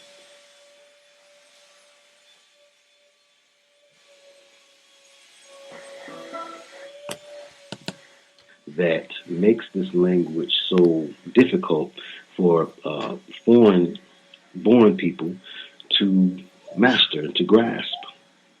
Not the definitions of the words, but the pronunciations, phone and rough, tough. Why are these words spelled this way? Who designed this and what for? Well, we said in the earlier part, we talked about the devil and Daniel Webster. If you missed the first part, you missed a nice little taste. So you might want to go back and check it out. How do I know about these things? Well, some of this I learned in my studies of Nuwapu, and it was brought out of me really by those teachings, but the root was already there because the Almighty Creator had put it in me from a child to have a fascination with letters. I had my little plastic letters that you have the little magnets on the back of, and you put on your little magnetic chalkboard.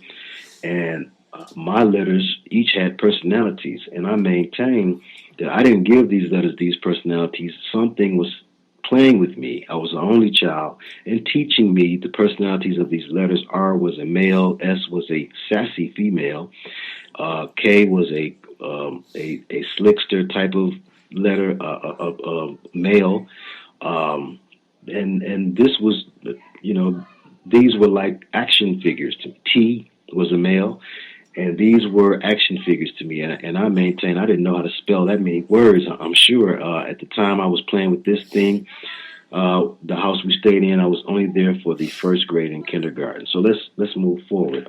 We want to drop a little scripture, because scripture, whether you trace the origin back further than what biblical scholars will readily admit or not, it doesn't matter. The scripture, the power in the scripture is it true? Is it 100? What's understood need not be explained. Can you understand it? So we go to Proverbs 19:2. Also that the soul be without knowledge, it is not good. And he that hasteth with his feet sinneth. Of course, we also know that it says that our people, my people, shall perish for lack of knowledge. And in 18:4, the words of a man's mouth are as deep waters, and the wellspring of wisdom as a flowing brook. The words of a man's mouth. Lots of importance about words and the tongue. Of course, we know about Proverbs 18:21, the very famous death and life are in the power of the tongue, and they that love it shall eat the fruit thereof. Don't worry, we're finna jump right back into it. Don't squirm and worm, anti-Christian spirit. I bind you up. We ain't gonna be mad at nobody's belief system. It may not be mine, it may not be yours. So it's not gonna bother us one way or the other. We're gonna break down the truth for every sister and brother. So let us continue. All right. Some people may already be able to jump the gun on these. Of course, we know that those who are believers of Scripture whether it be Torah or Christian beliefs, many of you go to worship on Sunday. Well, this has to do with the fact that in ancient times, there was a propensity for worship of things in nature. And one of those things in nature that has been worshipped more than any other object in the natural or cosmic physical world around us, that is the sun.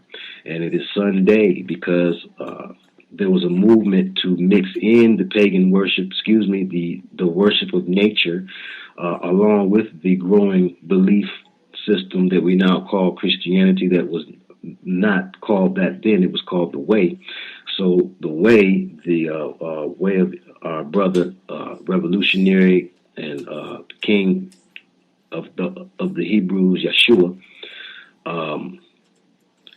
the Messiah, in order to mix in the worship of the sun in with his way, a lot of things were done. Some things done with the very word sun, S-O-N and S-U-N. The Sunday becomes the Sunday, the day for the sun, where you go and worship in your Christian belief systems, where you go and worship the sun, S-O-N. Really, you're worshiping the sun, S-U-N. And all of that wordplay, why we call the thing in the sky that's bright and shines and gives off heat, why do we call it the same thing that you call your male child? And that, again, has to do with the understanding of the sacred words, the S-word, S-word, sword. The word is the sword, but the sacred word that you find hidden in the regular words we use each and every day. And the sacred word is a Masonic concept. It's really just a code for magic word. Now, many people say ignorance is somebody you don't know. Well, you can look right at the word itself, and don't say that anymore, y'all. Don't say that no more, because that's not what it is. You can see right here in the word itself, you've got 5 letters right here that constitute a word that already has a meaning. And the meaning is to know something is there and choose not to see it. That is ignorance. So ignorance is not people that don't know. You're ignorant of something is because you're ignoring it. Information. And to you witches out there who are trying to pray for my downfall, we shall not suffer a witch to live. We'll send warrior angels to cause your heart to stop. Information. Now, inform, like a military troop gets in formation. Everybody get in formation. Ready, hunt. In formation. That's what that's about. Inform, to get informed, to shape yourself up, to get yourself together. Put yourself together from the raggedy shape that you in. You need information or knowledge. Is also part of the whole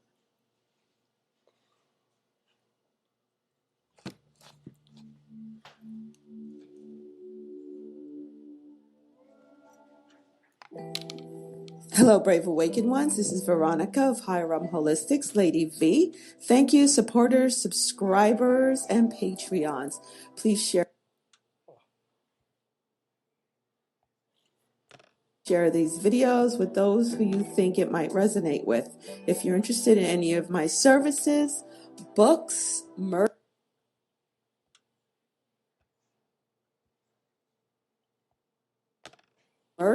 t-shirts, webinars, sessions, and higher realm magic information and meditations, please visit higherrealmholistics.com.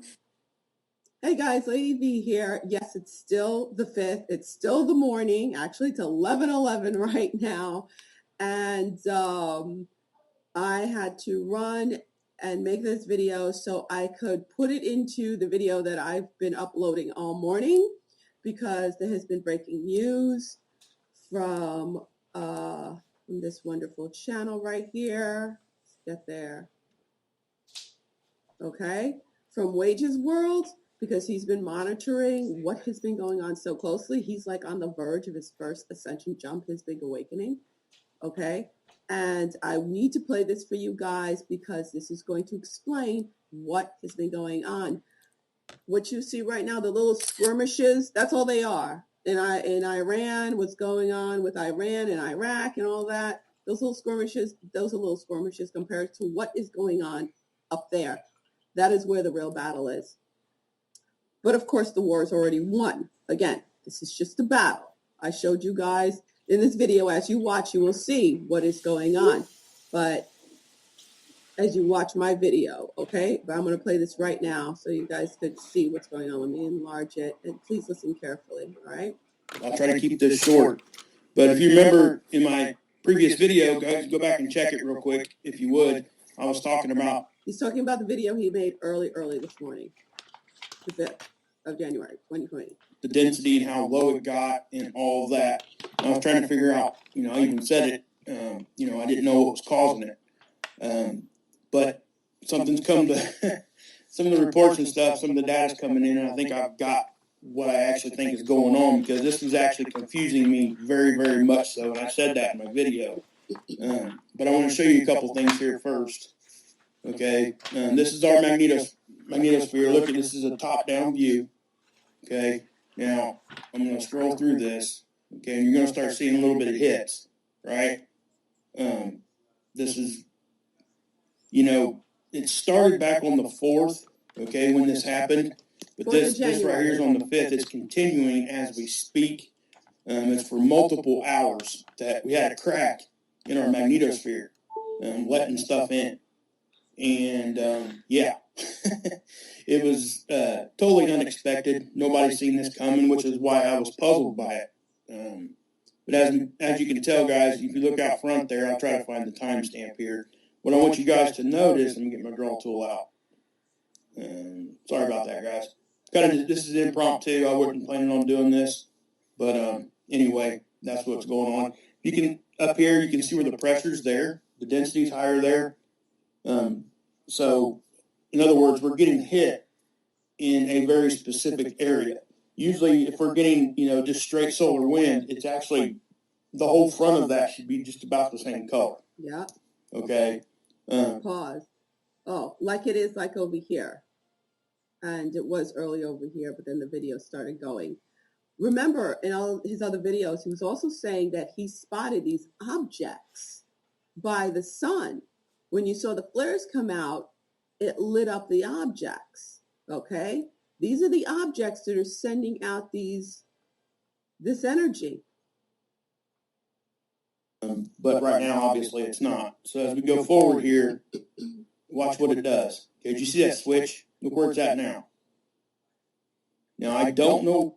Again, remember there were actually more than 2 objects, but they were on either side. They were in the north and in the south, if you go back and watch his videos. Why that happened, okay? That's There's a not lot natural. of theories and stuff when we see stuff like that, but in my mind, that's directional. For some reason, it jumped really, really quick to the other side. And again, you can see how it stayed up there for many hours. And then watch what it does right here, and I'll walk through this real slow when I get to it again. First off, we had a safety shutdown on the satellite because it detected this. Okay, and it went down for safety mode flaws. So as we toggle through here, you're going to see, okay, that was a jump of like 30 minutes, 7:28 to 7:50. Okay, and that's typical for a safety shutdown. But what I want you guys to see is this. Okay, you can see how the energy is transferring to the other side there. Well, why is it doing that? Well, I'm going to show you the crack. Okay, see that? Now, this happens sometimes, guys. I've never talked about this, but this is one of those times where none of this was expected. Okay, and it's allowing a lot of energy in, and we're getting massive auroras that was not even on anybody's radar. And you know how what auroras are caused by? The solar wind. And we see them on the poles usually, and the further down they get to the equator, the stronger the solar wind typically is. But we're not getting increased wind speed, guys. And I just showed you the density in my previous video was at 0 almost. So, something's happening here is what I'm trying to say. This is something that's not normal. We should not be seeing this. So I don't know what the end result here is, but you can clearly see this thing. See how it's trying to repair itself, but you can clearly see that right in the front there's an opening there. Look how it's coming in. You can even see it there coming in right there. Okay, and this is like just a couple hours ago. It started happening a little bit before this, and I guess I could show that to you if you guys can be patient with me here a little bit. I'm gonna have to go back a little bit more in time here to show you on the 4th is when this started. Okay, but what I really want to show you is watch out front. See how it switched? I mean, like immediately. Bam! Look at that. And then there's that opening right there. Now, what did the solar wind cause this and whatever is going on there? Or did something inside our bow shock, did something happen there?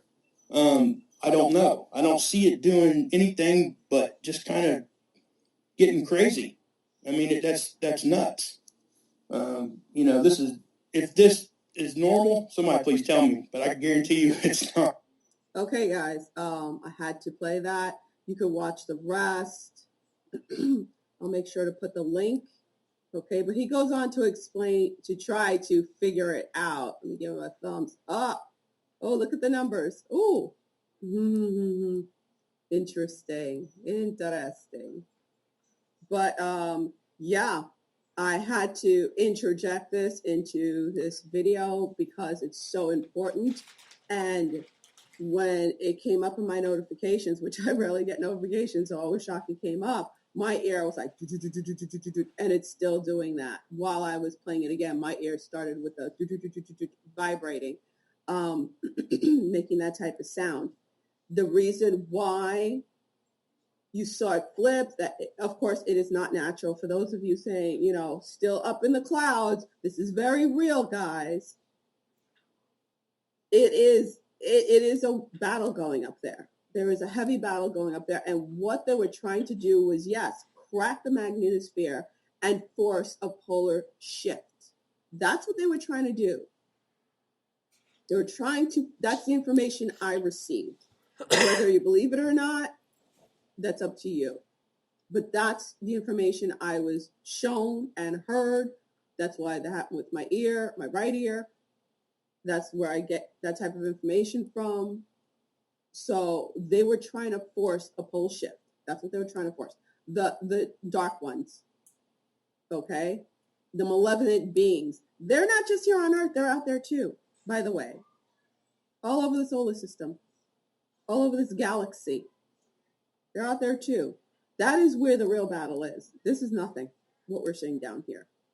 Okay? But have no fear. We already won the war. Like I say in the rest of this video, they're trying to take as many down with them as possible. They're trying to materialize that one very faint timeline, which is not very low beyond, very low probability of happening. Okay, that's what they're clinging on to. World War III. That's the agenda, because the World War III is just not just in here, it's out there. But they want to win that battle down here in order for them to win over the solar system again. It's not just Earth. It's not just Earth. It's our entire solar system that is awakening and ascending. All right. Let the show roll on. Good morning, brave awakened ones. Lady B here. What's up? So much is going on, okay? Especially when it comes to what's going on out there in our solar system and what's going on within the core of the Earth. There's so much going on, and there are a couple of topics I need to cover because I see many light workers, I mean, if that's what they really are, falling into these traps. Yeah, propaganda traps, the same type of propaganda that was used and has been used, is continued to be used against Christians. Seriously. And we ain't got time for that. Okay, this is about We've grounded in these energies, okay? And it's time to build heaven on earth. And if you can't get with that program, then you're not going to experience heaven on earth. You're not going to build the new world for all the generations that are coming, okay? For after Gen Z, the new generations, you're not going to experience that if you keep your head just in the clouds, all right? The whole love and light community, yes, love and light. But there's also a time to be a freaking warrior. All right? There are times to soldier up. And that includes calling out the bullshit. Okay? That whole propaganda and agenda that has been used against Christians is all about, you're supposed to live in squalor, piety, whatever you want to freaking call it, the lies. You're supposed to suffer. That is how you get to heaven, through suffering. Okay? No, it's over. That time is over. Okay? You're not supposed to say anything if somebody's spreading lies about you. You're not supposed to do anything if somebody's hurting someone, a child, or is hurting you. You're supposed to just lean back and take it, because that is what makes you virtuous. You're not gaining any virtue points right now. Now's not the time for this. Now's the time that we're not taking our country back, taking our nation back. We're taking our world back. We're taking the world back as light workers and light workers. That is what we're here to do. And you are remiss. And you're not doing your mission if that is your stance. Okay? I'll be remiss to say that. You're not doing your mission if that is your stance. If it's, yes, I posted those 2 pictures on my community page to prove to those SJW that were assigned to come after me to show the truth and to call them out on their BS. It's like, okay, you want to call me phobic this and phobic that. Okay, where's your proof? They're not part of that community. They're nothing but shills. They're nothing but, useful idiots. Some of them are useful idiots, and some of them are part of that dark program, or literally part of it, or put out there to come after people like me, or put out there to come after people like the Dutch Sense. Okay, and I'm going to play a video where he takes a stand against the lies, against the manipulation, against twisting things, taking things and twisting it around. And then we're going to get down to some serious stuff that's going on right now, okay, which is also part of the whole, turning spirituality and the love and light into a religion and going down the same road as the Christians had been going down with the whole piety and bend over and take it sort of agenda. First, I need to put on my reading glasses, because he's going to seriously read somebody just like I. Why? Here's the going to come blasting through. And this little sunspot I've been watching for weeks, because it's extremely important. We need to discuss at 12:15. I think that's too far in, right? Okay. This is something very important that we need to discuss. The Schumann residence. And I'm going to come in between, I'm going to interrupt him as he speaks, because it has everything to do with what's going on, with what I felt earlier in the week and everything. Okay, today's Sunday, the 5th. Here we go. Let me explain. Okay, so what you're seeing here, guys, is a visual representation of the vibration, the frequency, okay? Of the earth. And how this model works is it takes data from multiple locations, okay? And it gives you an average. So that's what you're seeing. This isn't just in one location. These are multiple locations giving you data, and it puts it into this model, and it gives you the average of those locations. Okay? So, and I have to say that because the frequency can change drastically in a very short distance. Okay? If they tried to show you every point there, you wouldn't even have a visual of it very well because it would just look like an up and down graph. That's what we would see. So, but the overall average is what they're showing you. Now, we've been talking about this dotted line, right? That possible code type of thing I've been talking about. What's going on here? What are we seeing? Well, given what I just, said to you guys, there's actually other Schumann tools and stuff you can go look at. They're showing you the same information, just in a different visual. They're more line graph looking things. I use this one because I'm familiar with it. But given what I just said about the average, it makes that dotted line and that dash even less likely to have happened. Okay? And the reason why, and this is why I say, I wish they would just email me back and give me some sort of a feedback on what that is. Because even at this point, if they told me it was a tool flaw, I would accept it and move on.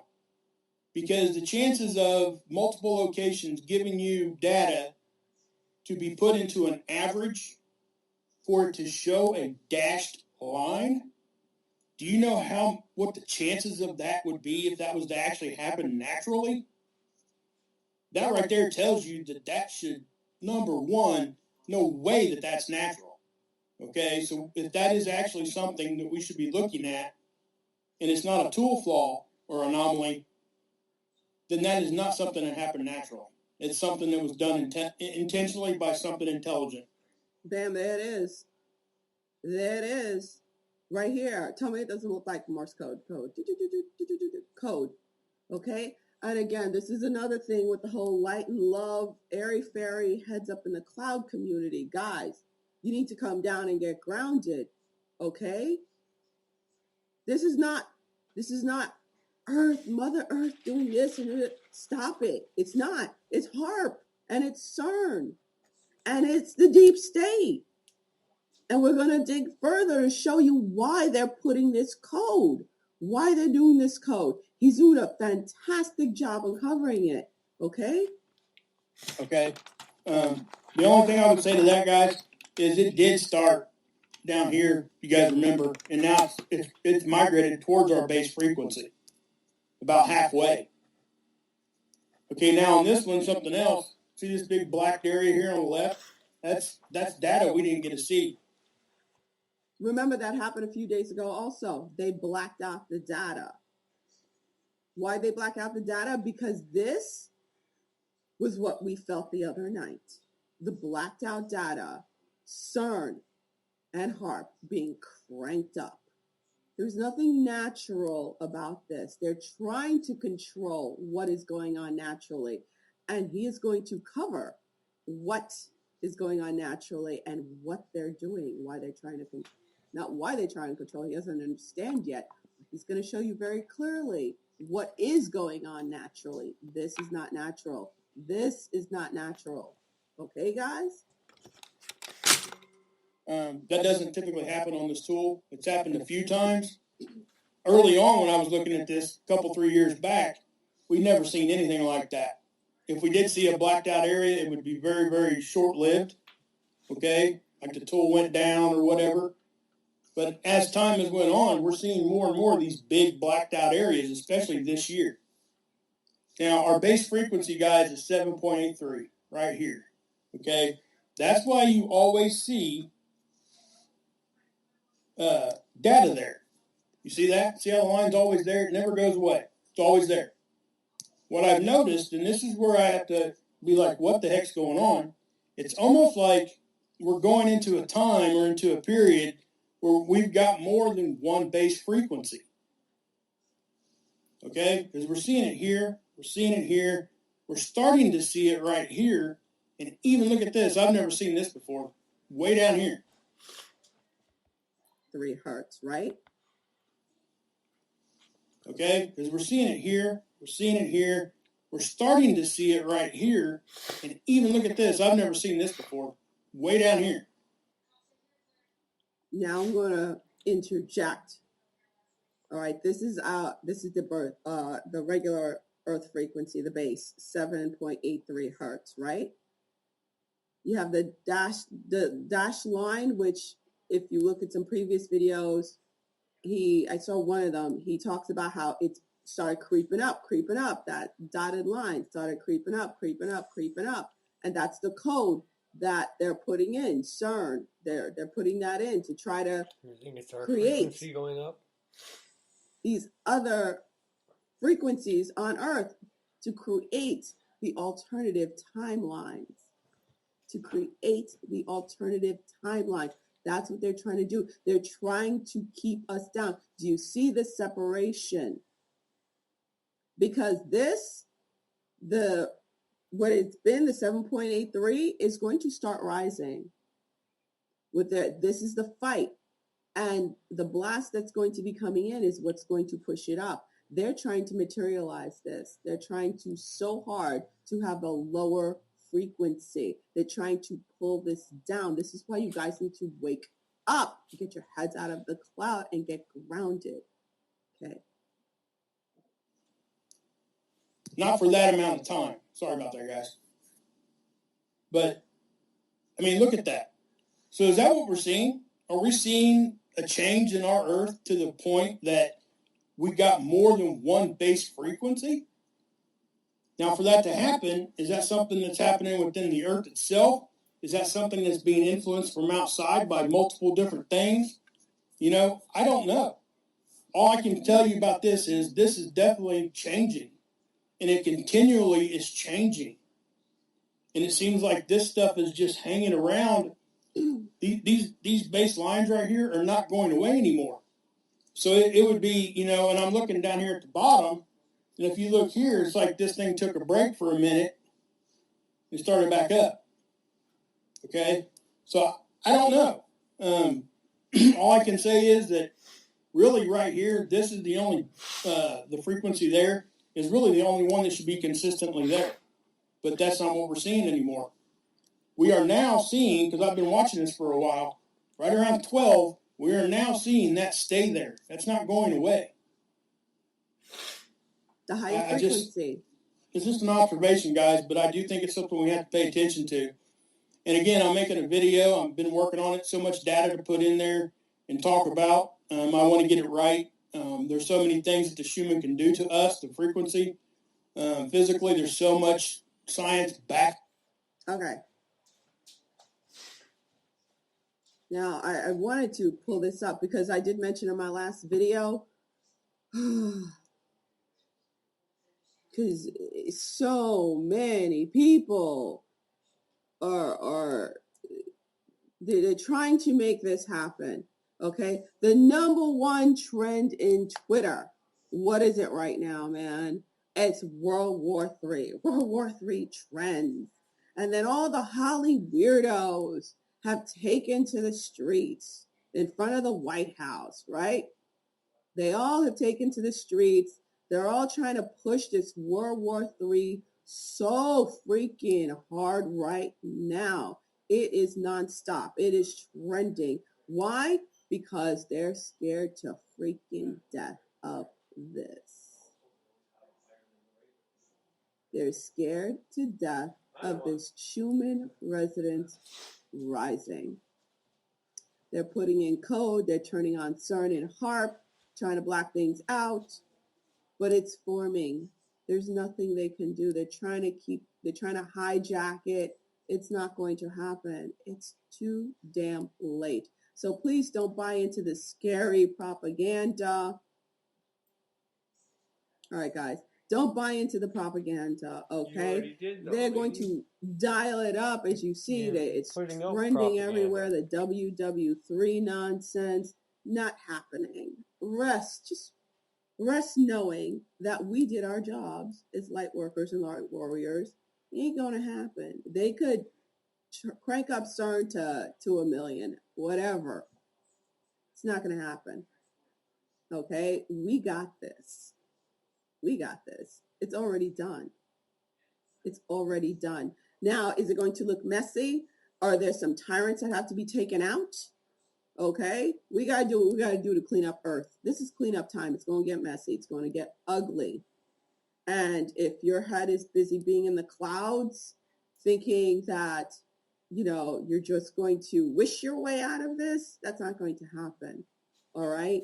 Are there some who are, we're all going to be. And there's an example of a New Age person saying the same thing as that Hebrew dude threatening to kill people. Threatening to kill witches, now she's threatening to kill the other people. Happens on both fucking sides. Unbelievable. Under attack. Still in the ethereal. Oh, I had a heck of a night, let me tell you. They were pulling out the stops. They went into, I was taken out to the deep jungles of freaking Haiti. They were some voodoo priest and priestess coming after me and all. And then when they came to me, all they saw was the White Queen who overlaid herself on me, and they ran screaming. So, I got this. I'm not scared of them at all. They're trying to sick whatever on me in the physical and in the ethereal. It doesn't matter. Okay? So, new levels, new devils, guys. Just know that. It's just, if you've reached a certain level, it's not going to scare you. It's like, whatever. But if people come after you, you don't just lay back and let them lie. You don't lay back and watch children suffer. You don't lay back and allow the propaganda to spread. You must spread the truth. The truth must be told. All right? So have no fear. Okay? The awakening is here. All right? It's all good.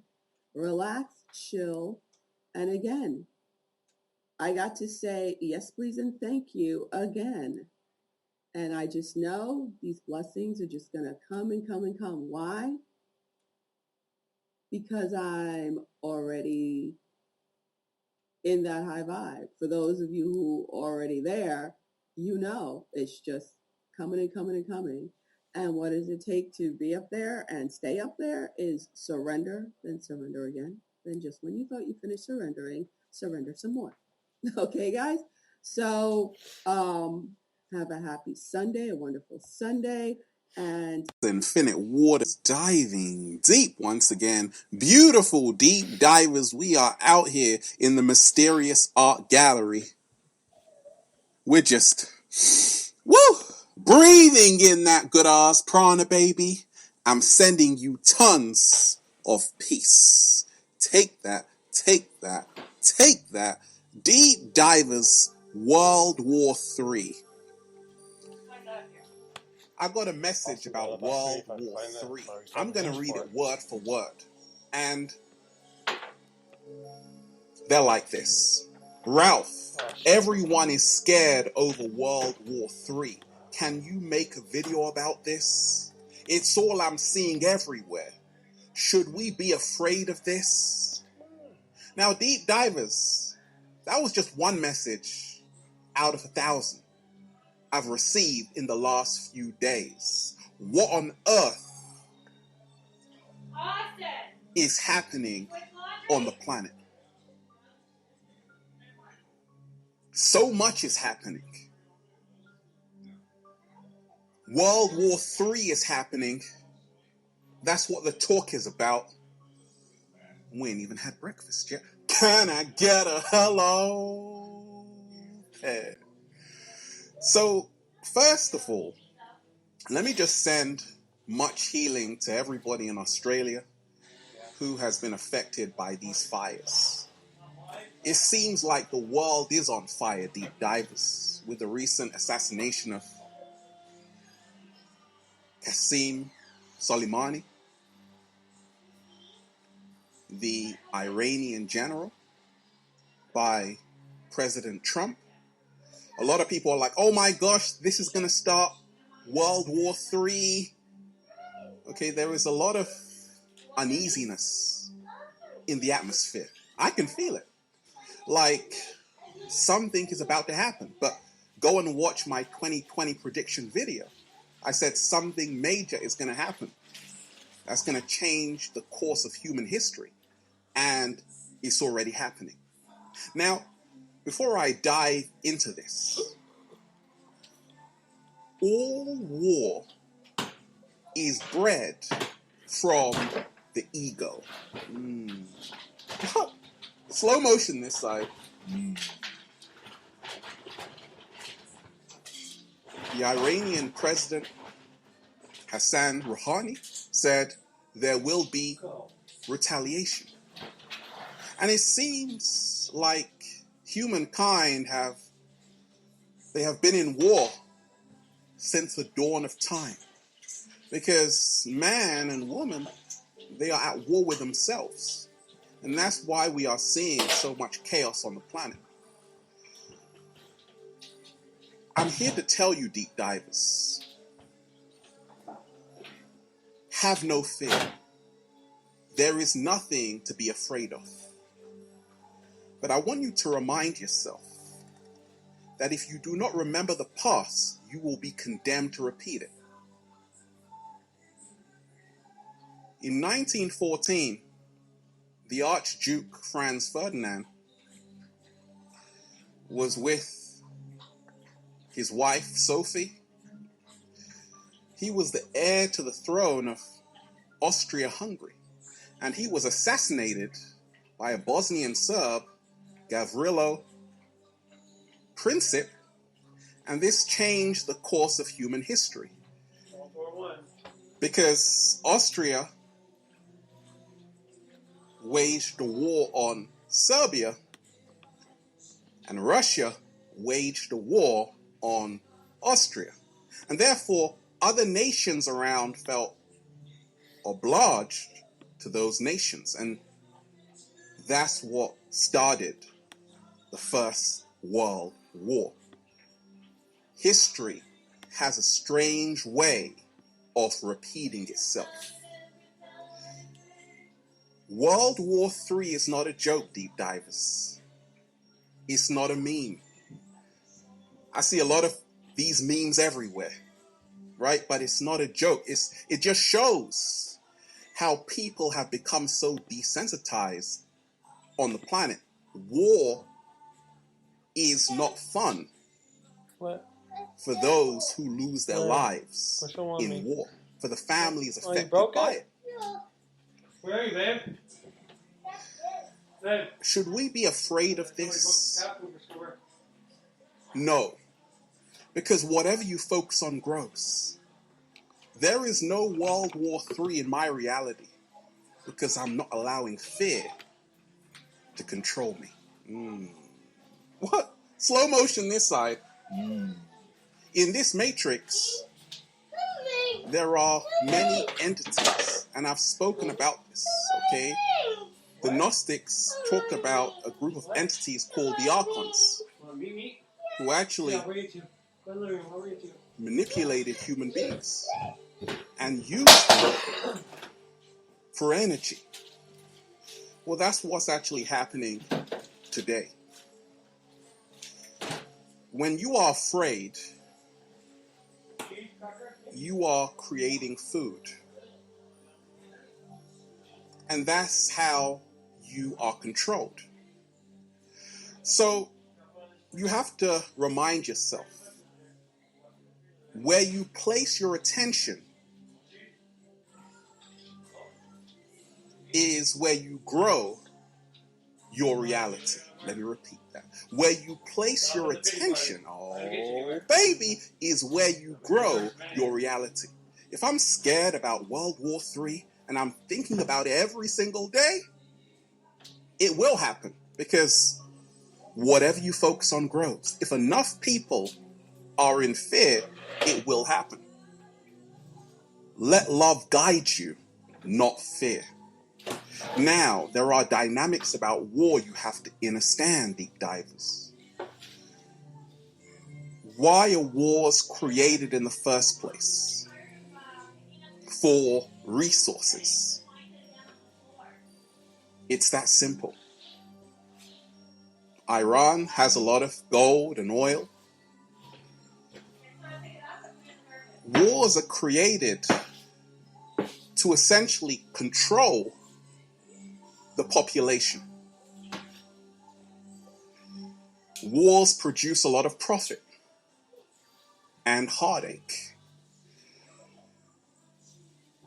There was a great philosopher, Hegel, who came up with a Hegelian dialectic, which is problem, reaction, solution.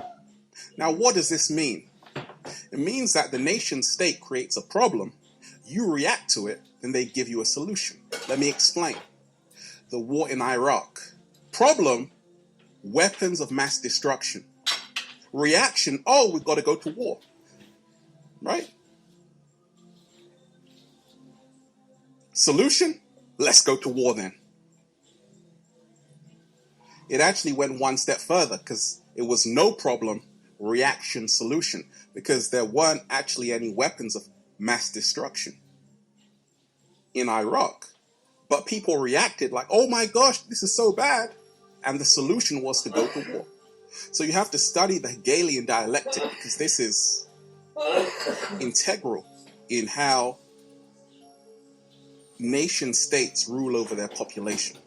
Now, World War III.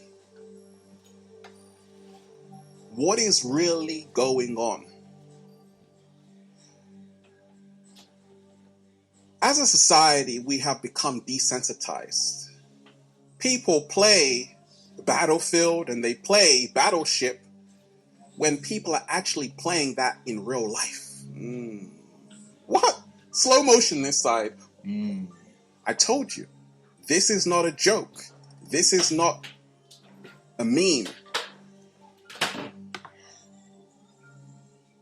Chess. I love playing chess, okay? And on the chessboard, you have pawns and then you have the king. The king represents the one in office right now, okay? The pawns are the soldiers. Okay, they just want to fight for their country. Once again, all war is bred out of ego and ignorance. I don't know. John Lennon said, imagine if there's no countries. And that song got banned. Because do you know what that would mean, deep divers, if there was no countries? There would be no one to fight against. What? Slow motion this side. You have to make sure you are vibrating on the love frequency right now. Listen very closely, deep divers. People who wage war don't send their own children to go to war.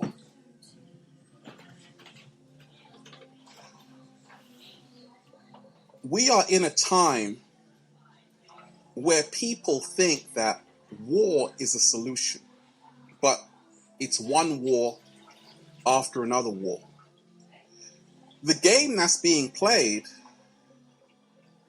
is one of deception and manipulation. So people will say things like, we have to go to war and God help us win. Which God are you talking about? The God in the Matrix is the God they worship.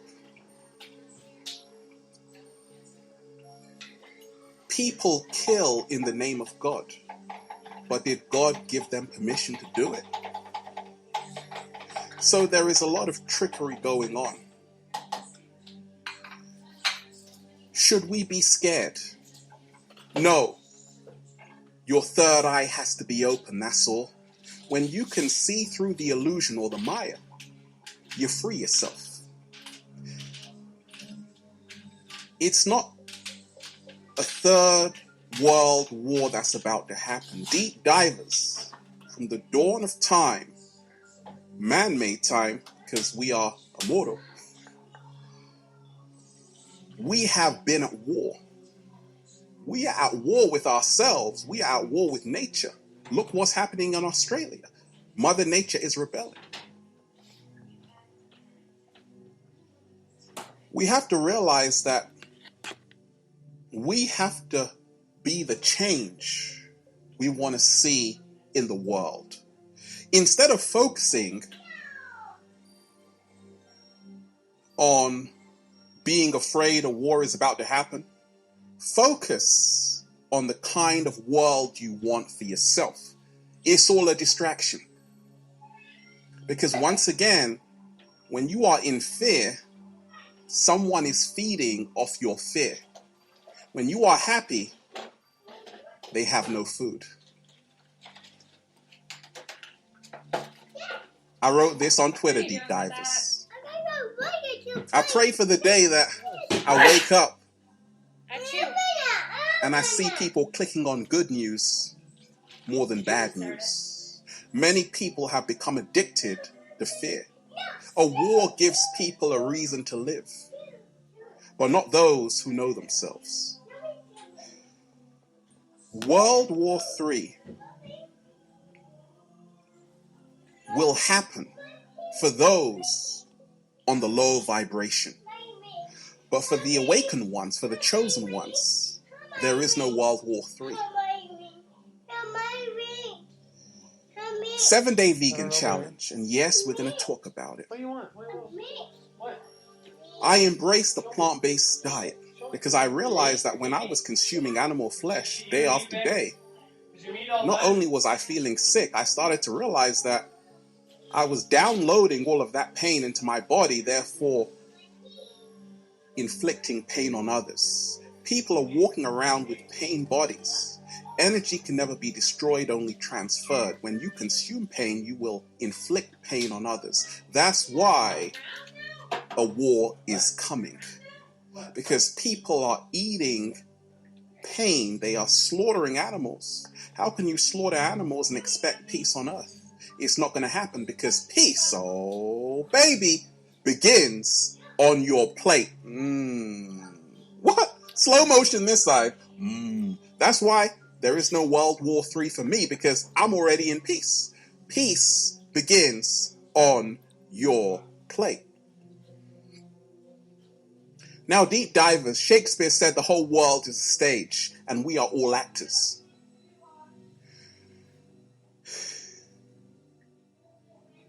It's all an act. And this is what the ancients knew in the mystery schools. This world is the Maya, the illusion. Your politicians are actors. Okay, and they read off a script. A script is part of a film. It's a movie. And you think it's real. It's all a distraction, because the only world that exists is the world within yourself. Stop feeding into fear. Stop feeding into things outside of yourself and know who you really are. A lot of people love fear porn. Oh, World War III, right? But you have to remind yourself that this is all a play. What did President Trump say? Okay? He said this: Obama is going to wage a war with Iran to get reelected. Well, that's what he's going to do. And history has a strange way of repeating itself. What? Slow motion this side. Once again, it's all an act. And when you realize, like the great Krishnamurti said, have you ever wondered why we have leaders? Krishnamurti was one of my mentors. He also said this: it is no measure of health to be well adjusted to a profoundly sick society. Society has become sick. And that's why there are fires, that's why there are wars looming in the air. We have to heal ourselves, deep divers. Once again, if you want peace in the world, peace has to start within you first. There is a cost of war, an actual cost of war. Did you know, deep divers, that the US has over 800 military bases all around the world? And their annual spending, military spending, was over $1.2 trillion. It's a lot of money. Like Tupac said, right? They've got money for war, but they can't feed the poor. So you have to ask yourself, who is really running the show on planet Earth? How come so much money is invested in war when all of that money could be used to feed the homeless and end world hunger? Because, once again, they don't want peace. They want war. But you have to remind yourself, deep divers, when you raise your vibration and frequency from the third dimension and move to the fifth dimension, no war that happens here will affect you because you have risen past the lower fear vibration. And that's what you got to do. Stop feeding into new stories about this war because you will help create it. There is nothing to fear at all. Let's look at the word soldier. We're diving deep. Deep divers. Soldier actually means soul She wants dive. to play with you, Mia. She doesn't want to hurt you. Because I told you, English language is a spell language, very advanced language. So a soldier, soul dire. Many soldiers are innocent. They want to serve and protect their country. But they don't realize they are the pawn on the chessboard. And all pawns get sacrificed for the king. A soldier is the one who sells their soul. The soldier is the one who is a sacrifice. But the kings don't go to war. It's okay. When they really should. Nice. So, with the way things are right now on the planet, make sure you are the change Good girl. you want to see in the world.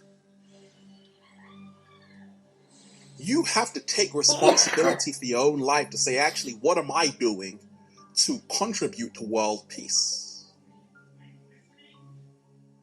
Because if I'm just reading news stories about this looming war, World War III, it will happen. But if I'm actually spreading awareness, helping people become their greatest versions, you will now shift the collective and peace will be restored. Deep divers, I want to leave you with this. Let love guide you, not fear.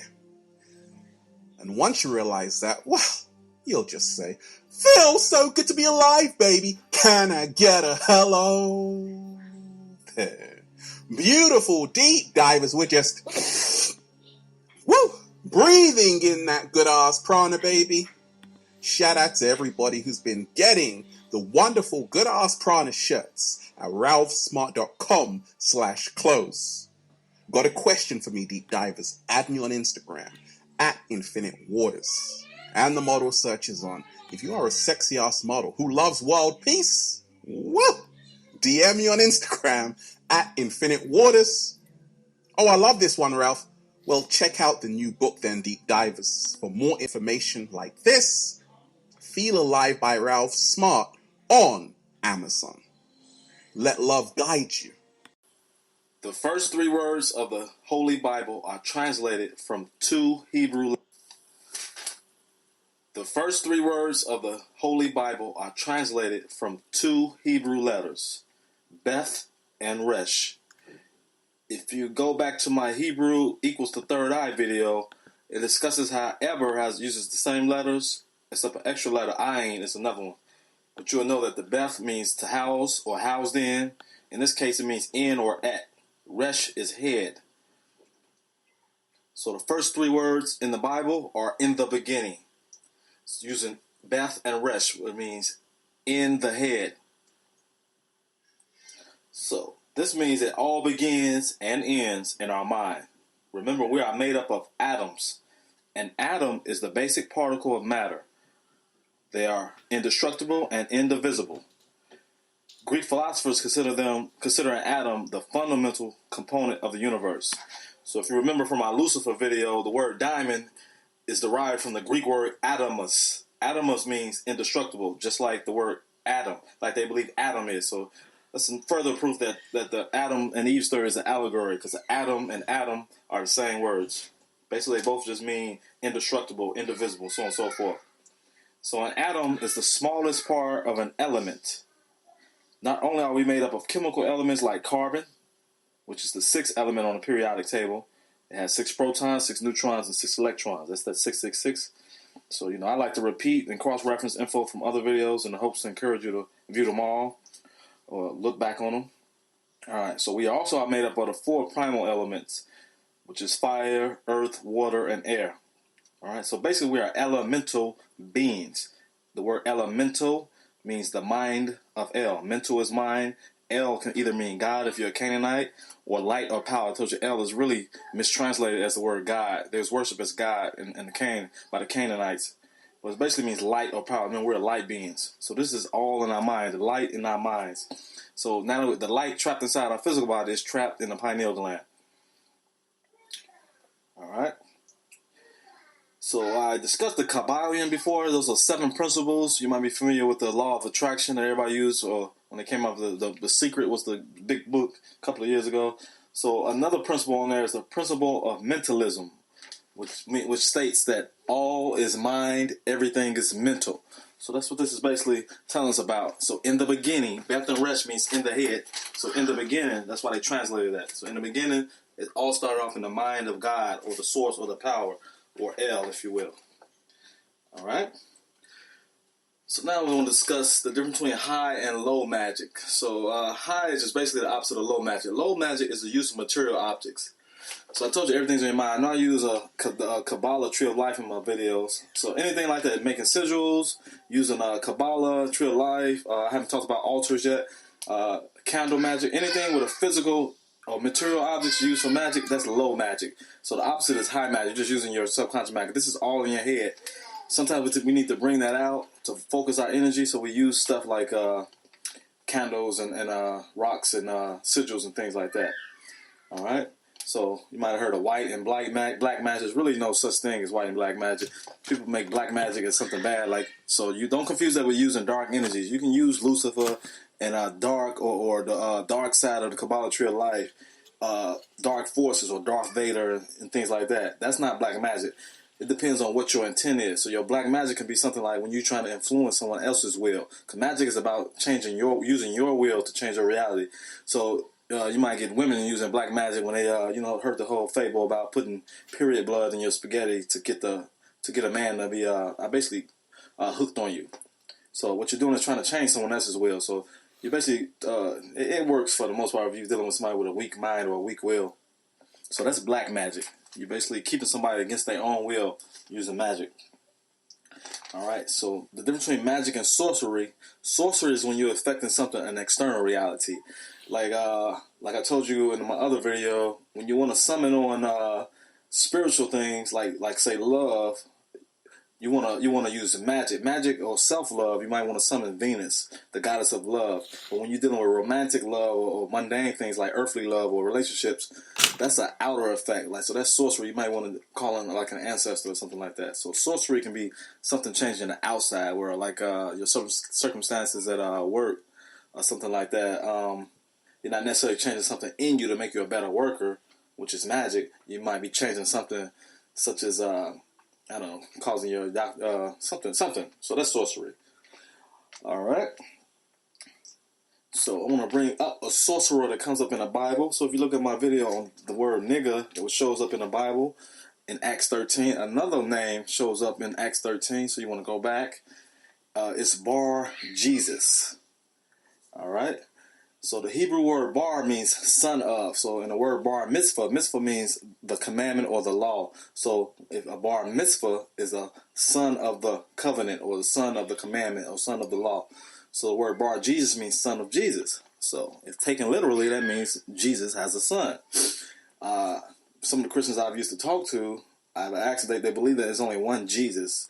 Even in people who know Jesus can be a derivative of Joshua or Yeshua, or translation of, they might admit that there's other Joshuas and other Yeshuas, but they claim only one person went by Jesus. So if that's true, then Jesus must have had a son. But then they say Jesus didn't have sex. So there's always some contradiction.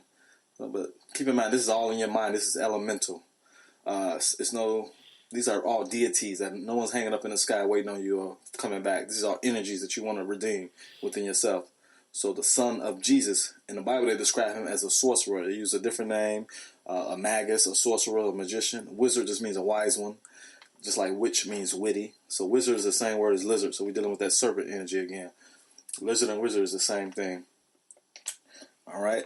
The reason why I bring up bar, because the Hebrew letters Beth and Resh are the letters that make up this word bar. The opposite of bar or daughter of is Bath. Like Bath Sheba means daughter of Sheba. B-A-T-H. So B-A-R, you might get Bartholomew, which means the son of Thalamai. Or Barnabas, the son of Naba, something like that. So you get the point. Just want to point that name out for those of you. So if you're a Christian, you have to reconcile with your pastor and find out if Jesus had a son, or what does Bar Jesus mean if there's only one Jesus or one person who goes by that name.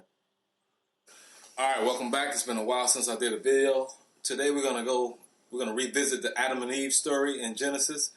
I did a breakdown of Adam and Eve as it related to the cells in your body, how Adam was your atom and it split evenly. You can check that video out. This one we're going to center around the story itself and what it means to die and to become holy. Alright? So what you got to understand, if you're new to this, to my channel, you got to watch all the videos, but everything is mostly a play on words. So what I want to stress to you today is you do not die as we think of. We die a physical death, but we don't die. We have no beginning and no end. Alright?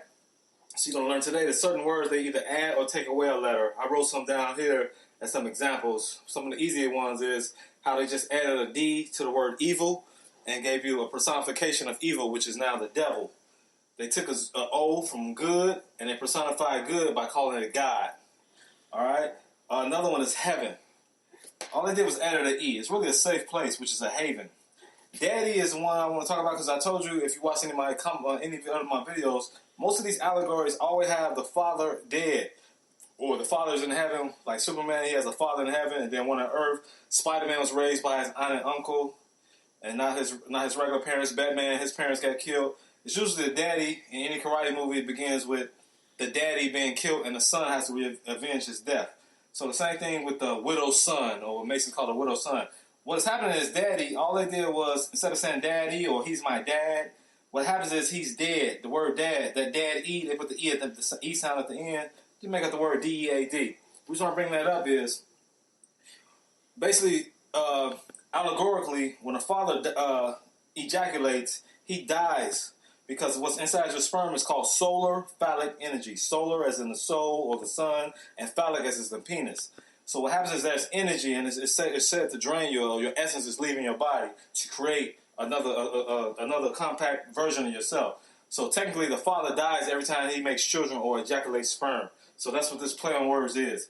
So which brings me to today's lecture is about dying. All I did was add the letter E to the Greek word die, or prefix, or whatever you want to call it. The prefix die in Greek means two. Literally, it means two, but technically, it means split. As in, when two people split, it's called a divorce. When you have two dice, it's called dice. So one of the two dice is called die. When you have division, means split vision. So when you divide something, you split the vision of it.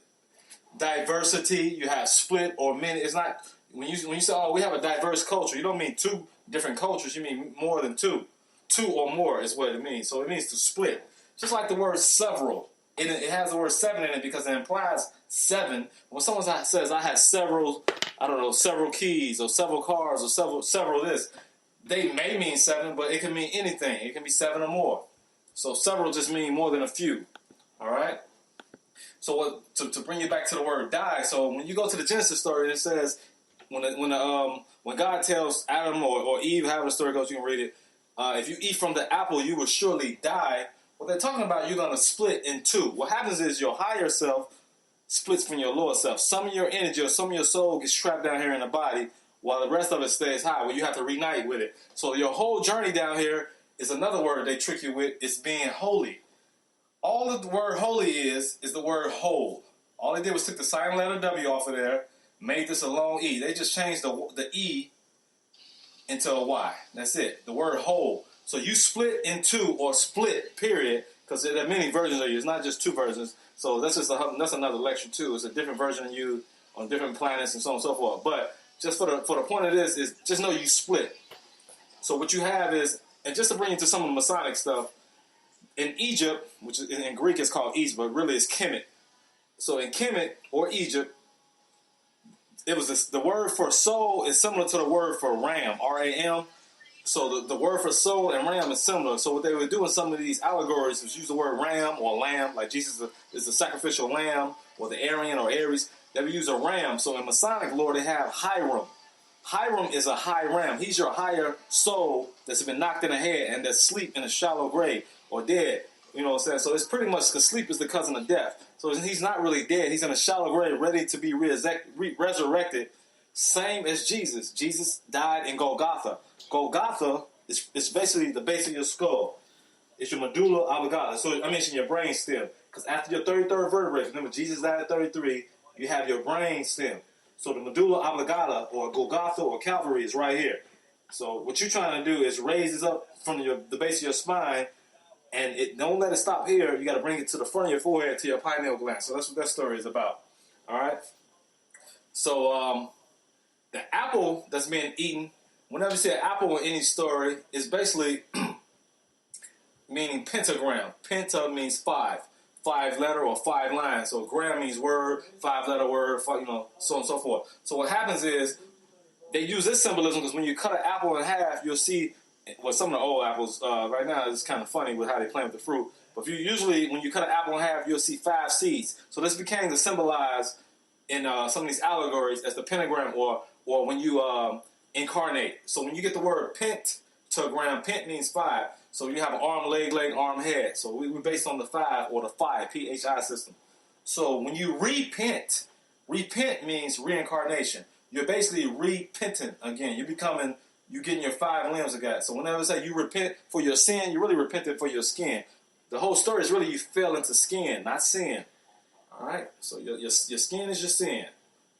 Also in Latin, the word malum with a long A, malum, and malum with a long A is apple. Malum with a short A is evil. So that's how you get the evil apple.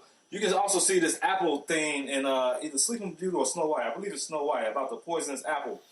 So you're going to see this theme through fairy tales. I want to bring up fairy tales because the Brothers Grimm is a very popular set of stories. They pretty much, most of all the fairy tales come from the Brothers Grimm. The word Grimm, I told you, is the same as the word glamour, as in True Blood. Glamour, grammar, grim, grimoire, all that stuff, all means word. It's the same word. So look up etymology. So if you're not familiar with my videos, you need to watch them all and and you can backtrack on some of the stuff I'm talking about. I already talked about Grim and the Grim Reaper, the Reaper of the Word. You are the Word made flesh. You became a penta or a flesh. You reincarnated by repenting. You're going to keep repeating this process. All right? So also says you split. So another word they use down here is peace. P-E-A-C-E is the same as P-I-E-C-E. So the peace sign is this. This is a split fingers. Your fingers are split or in two. So when somebody's telling you to rest in peace, they pretty much program you again. So when you keep telling them, oh, rest in peace, you're basically telling that person to reincarnate again. All right? So what happens is, so I'm going to get you to light. So just give you some understanding about the geometry and the G and the Masonic symbol. So light, when you shine it through a prism, you may have did this in science, some one of your science classes in grammar school or high school. Whenever you shine light through a prism, it slows down and splits into usually 7 colors that you can see with the visible eye. Anywhere between the 7 colors from red to violet. So anything other than that you can't see with the naked eye is infrared, which is below red, or ultraviolet, which is above violet. So that's why you always have 7 fairies or 7 godmothers, which represent the 7 chakras in Sleeping Beauty, because your soul has slept. It's not dead. Sleep is the cousin of death. It's not dead, but it appears to be dead, or like Hiram in a shallow grave, or like Jesus buried, but he will be resurrected. It's slowed down, because when you slow down light or your soul goes into a prism, another word for a prism is prison. So you your light, when you put your light in a prism or a prison cell, the cells in your body are prisons. There's light in atoms.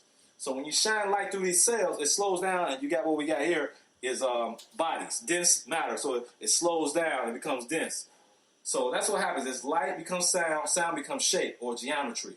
So in the Bible, they talk about El. I told you this doesn't mean God. The Canaanites consider El to be God, but you really translate that word as light or power. So El goes through a prism or through your cells and becomes Elohim. When you go look at the word "let us make man" in the Bible, us is translated from this word Elohim. It'll tell you it's translated from the gods and goddesses. Some of them, if you study more, it'll tell you it's 7 gods and goddesses that created the body, or Adam. So Adam becomes the shape. Adam means male and female, remember? So that's all this is. It's the same thing. El, or light, becomes the Elohim, or sound. So when you slow down, when light is shine, it becomes sound. And sound slows down more, it becomes shape. Every sound has a shape. So that's the secret to geometry. It's another, I can break down geometry more as the Masonic and sacred geometry when it comes to the different shapes and geometry of these different planets. But that's another lecture. I just want to show you that that's what this 7, this Elohim, is all about. That's why you have the 7 dwarfs. Snow White is really your soul. White is synonymous with light. Black is synonymous with darkness. White, light, is basically representative of the soul. Black or darkness is representative of the body. Has nothing to do with white and black as Caucasian, African American, or whatever you want to call yourself. All right? So these fairy tales are about your body. Snow White is all about, and the 7 dwarfs is about how you was one light, and then you dwarfed into these 7 lower. You dwarfed or diverted your light into these 7 little dwarfs. All right? And you had to do work, because you read the fairy tale, it all makes sense to you. That's what the poison apple. So the same poison apple that's in Snow White is the same thing that's in the Genesis story, Adam and Eve story. It's all about incarnation, or it's representative of human ignorance. So apple is pretty much the womb or this matrix that we're in. So it symbolizes, the apple itself symbolizes the womb, and that pentagram symbolizes what comes out of that womb, which is the physical body, male or female. Another fairy tale that's part of the Brothers Grimm stories is Rip Van Winkle. Rip, rest in peace. So we're talking about that peace sign again. What happened, if you remember, Rip Van Winkle was lazy. He didn't want to do any work, and then he ended up going up this hill. Hill or mountain is always synonymous of going up to your head. And if he was lazy, if you bring this energy up to your head and don't do the work, it dies right here in Golgotha or hiding in this shallow grave. Your goal is to bring it up here. That's why you get Ash Wednesday and all that stuff, or the red dot on your forehead if you're Indian. It's all about, you have to bring that fire or that energy up to your pineal gland. If you don't, you just pretty much, fire burns out and the residue is ashes. So what happens with Rip Van Winkle is, this is a story about reincarnation. Laziness, or if you don't do the work to raise your Kundalini energy, you reincarnate. So what happened when he came back down the hill? No one recognized him. Why? Because he was in another body. Technically, the story is him being so old, nobody recognized him, but we got to read between the lines. Because now his son has the same name and the same disease as being lazy. So he has basically reincarnated into his son and became the same person. And if he don't learn his lessons, he's doomed to repeat. Not that incarnating is a bad thing. When you start getting into this and going through your dreams, because that's what you learn. That's the closest thing you can get to death. Learn how to live in your dreams, and you'll be ready for when you finally pass out of your body for good. And you can choose to you become a master reincarnator. I just want to show you that they just play on words. They have people around here, oh, you're so holy. They don't even know what holy means. They think, oh, it's a holy day or a holiday. They don't know what that means. It's a chance for you to become whole again. Your soul, your ram has split. Like most Masons think Hiram is a real person. You know, like I told you, they all these are play on words. 2-ball cane is the password you get when you get to the 3rd degree. 2-ball and your cane or your penis. 2 balls and your penis. That's all this stuff. These are all puns. All these allegories are reduced to puns and play on words. Most words mean the same thing. Peace and peace.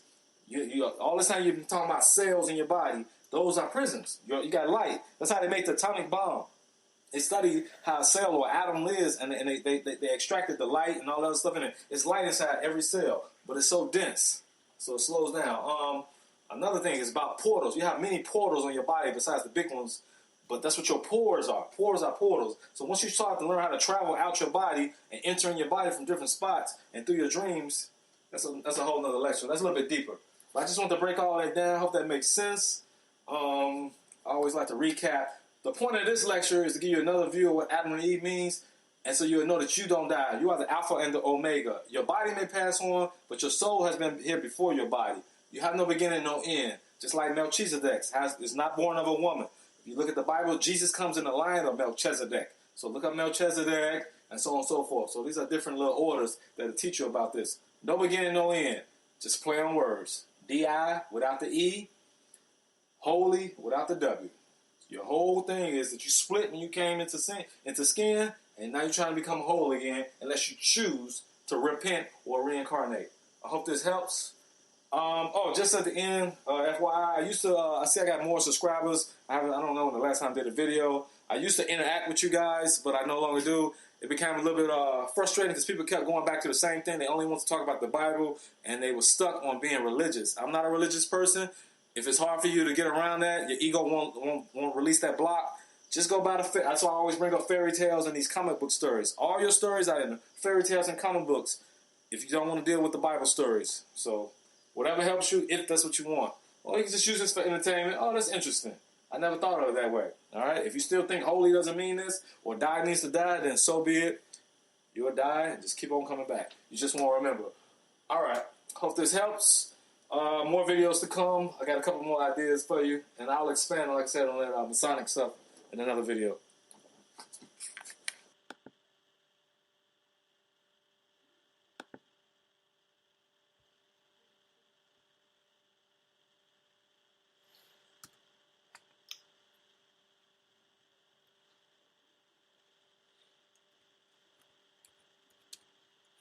Back. This is my 33rd video. So what I'm about to show you is an old Batman episode. It happens to be episode number 33, and then I'll explain it afterwards. Natural resources. I'd like to make it my own personal charity. All are worthy. You can say that again.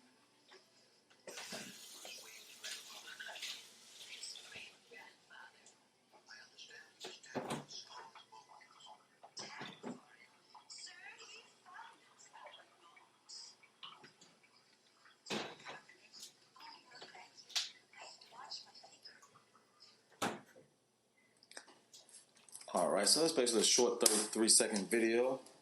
And like I said, since this is my 33rd video, I just thought I'd pick up on it. So what I'm going to do is kind of break down that video and then give you information on some of the things they talked about.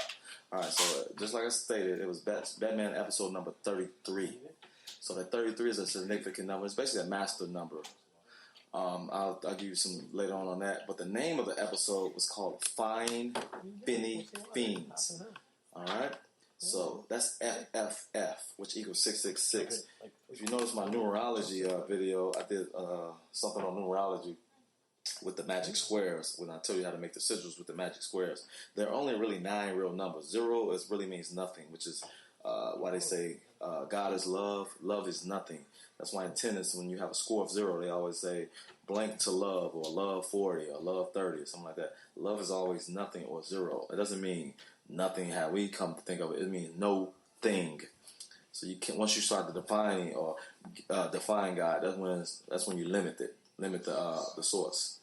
All right. But if you notice, F falls under the number 6. So they did that on purpose, 666.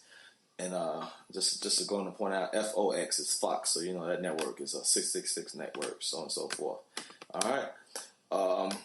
Batman really is a Anubis character. I really don't think it's based off of a bat, actually. So if you want to Google Anubis is basically the guy of the underworld.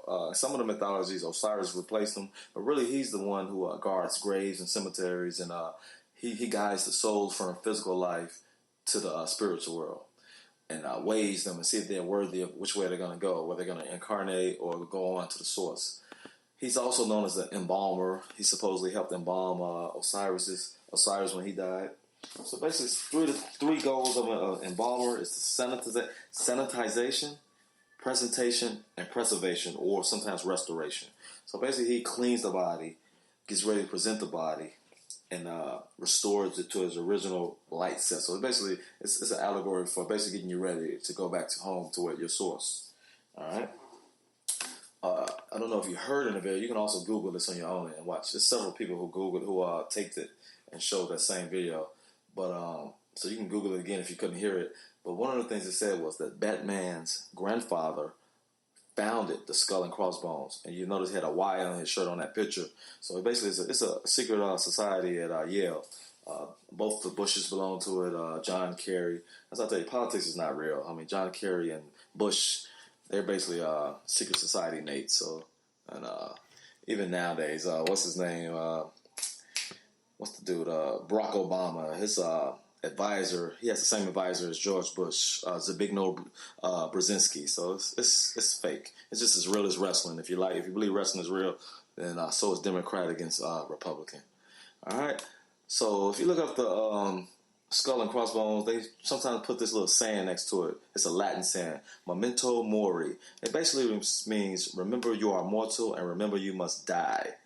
All right. So for all my Game of Thrones fans, I did a video on Game of Thrones. 2 of the episodes are named. One of them is named Valor Morghulis and Valor Dohaeris. It basically loosely translates to we all must die and we all must serve. So it's basically saying although we all must die whenever you see the word morgue or mortal or mortality, you're talking about like rigor mortis. You're talking about death or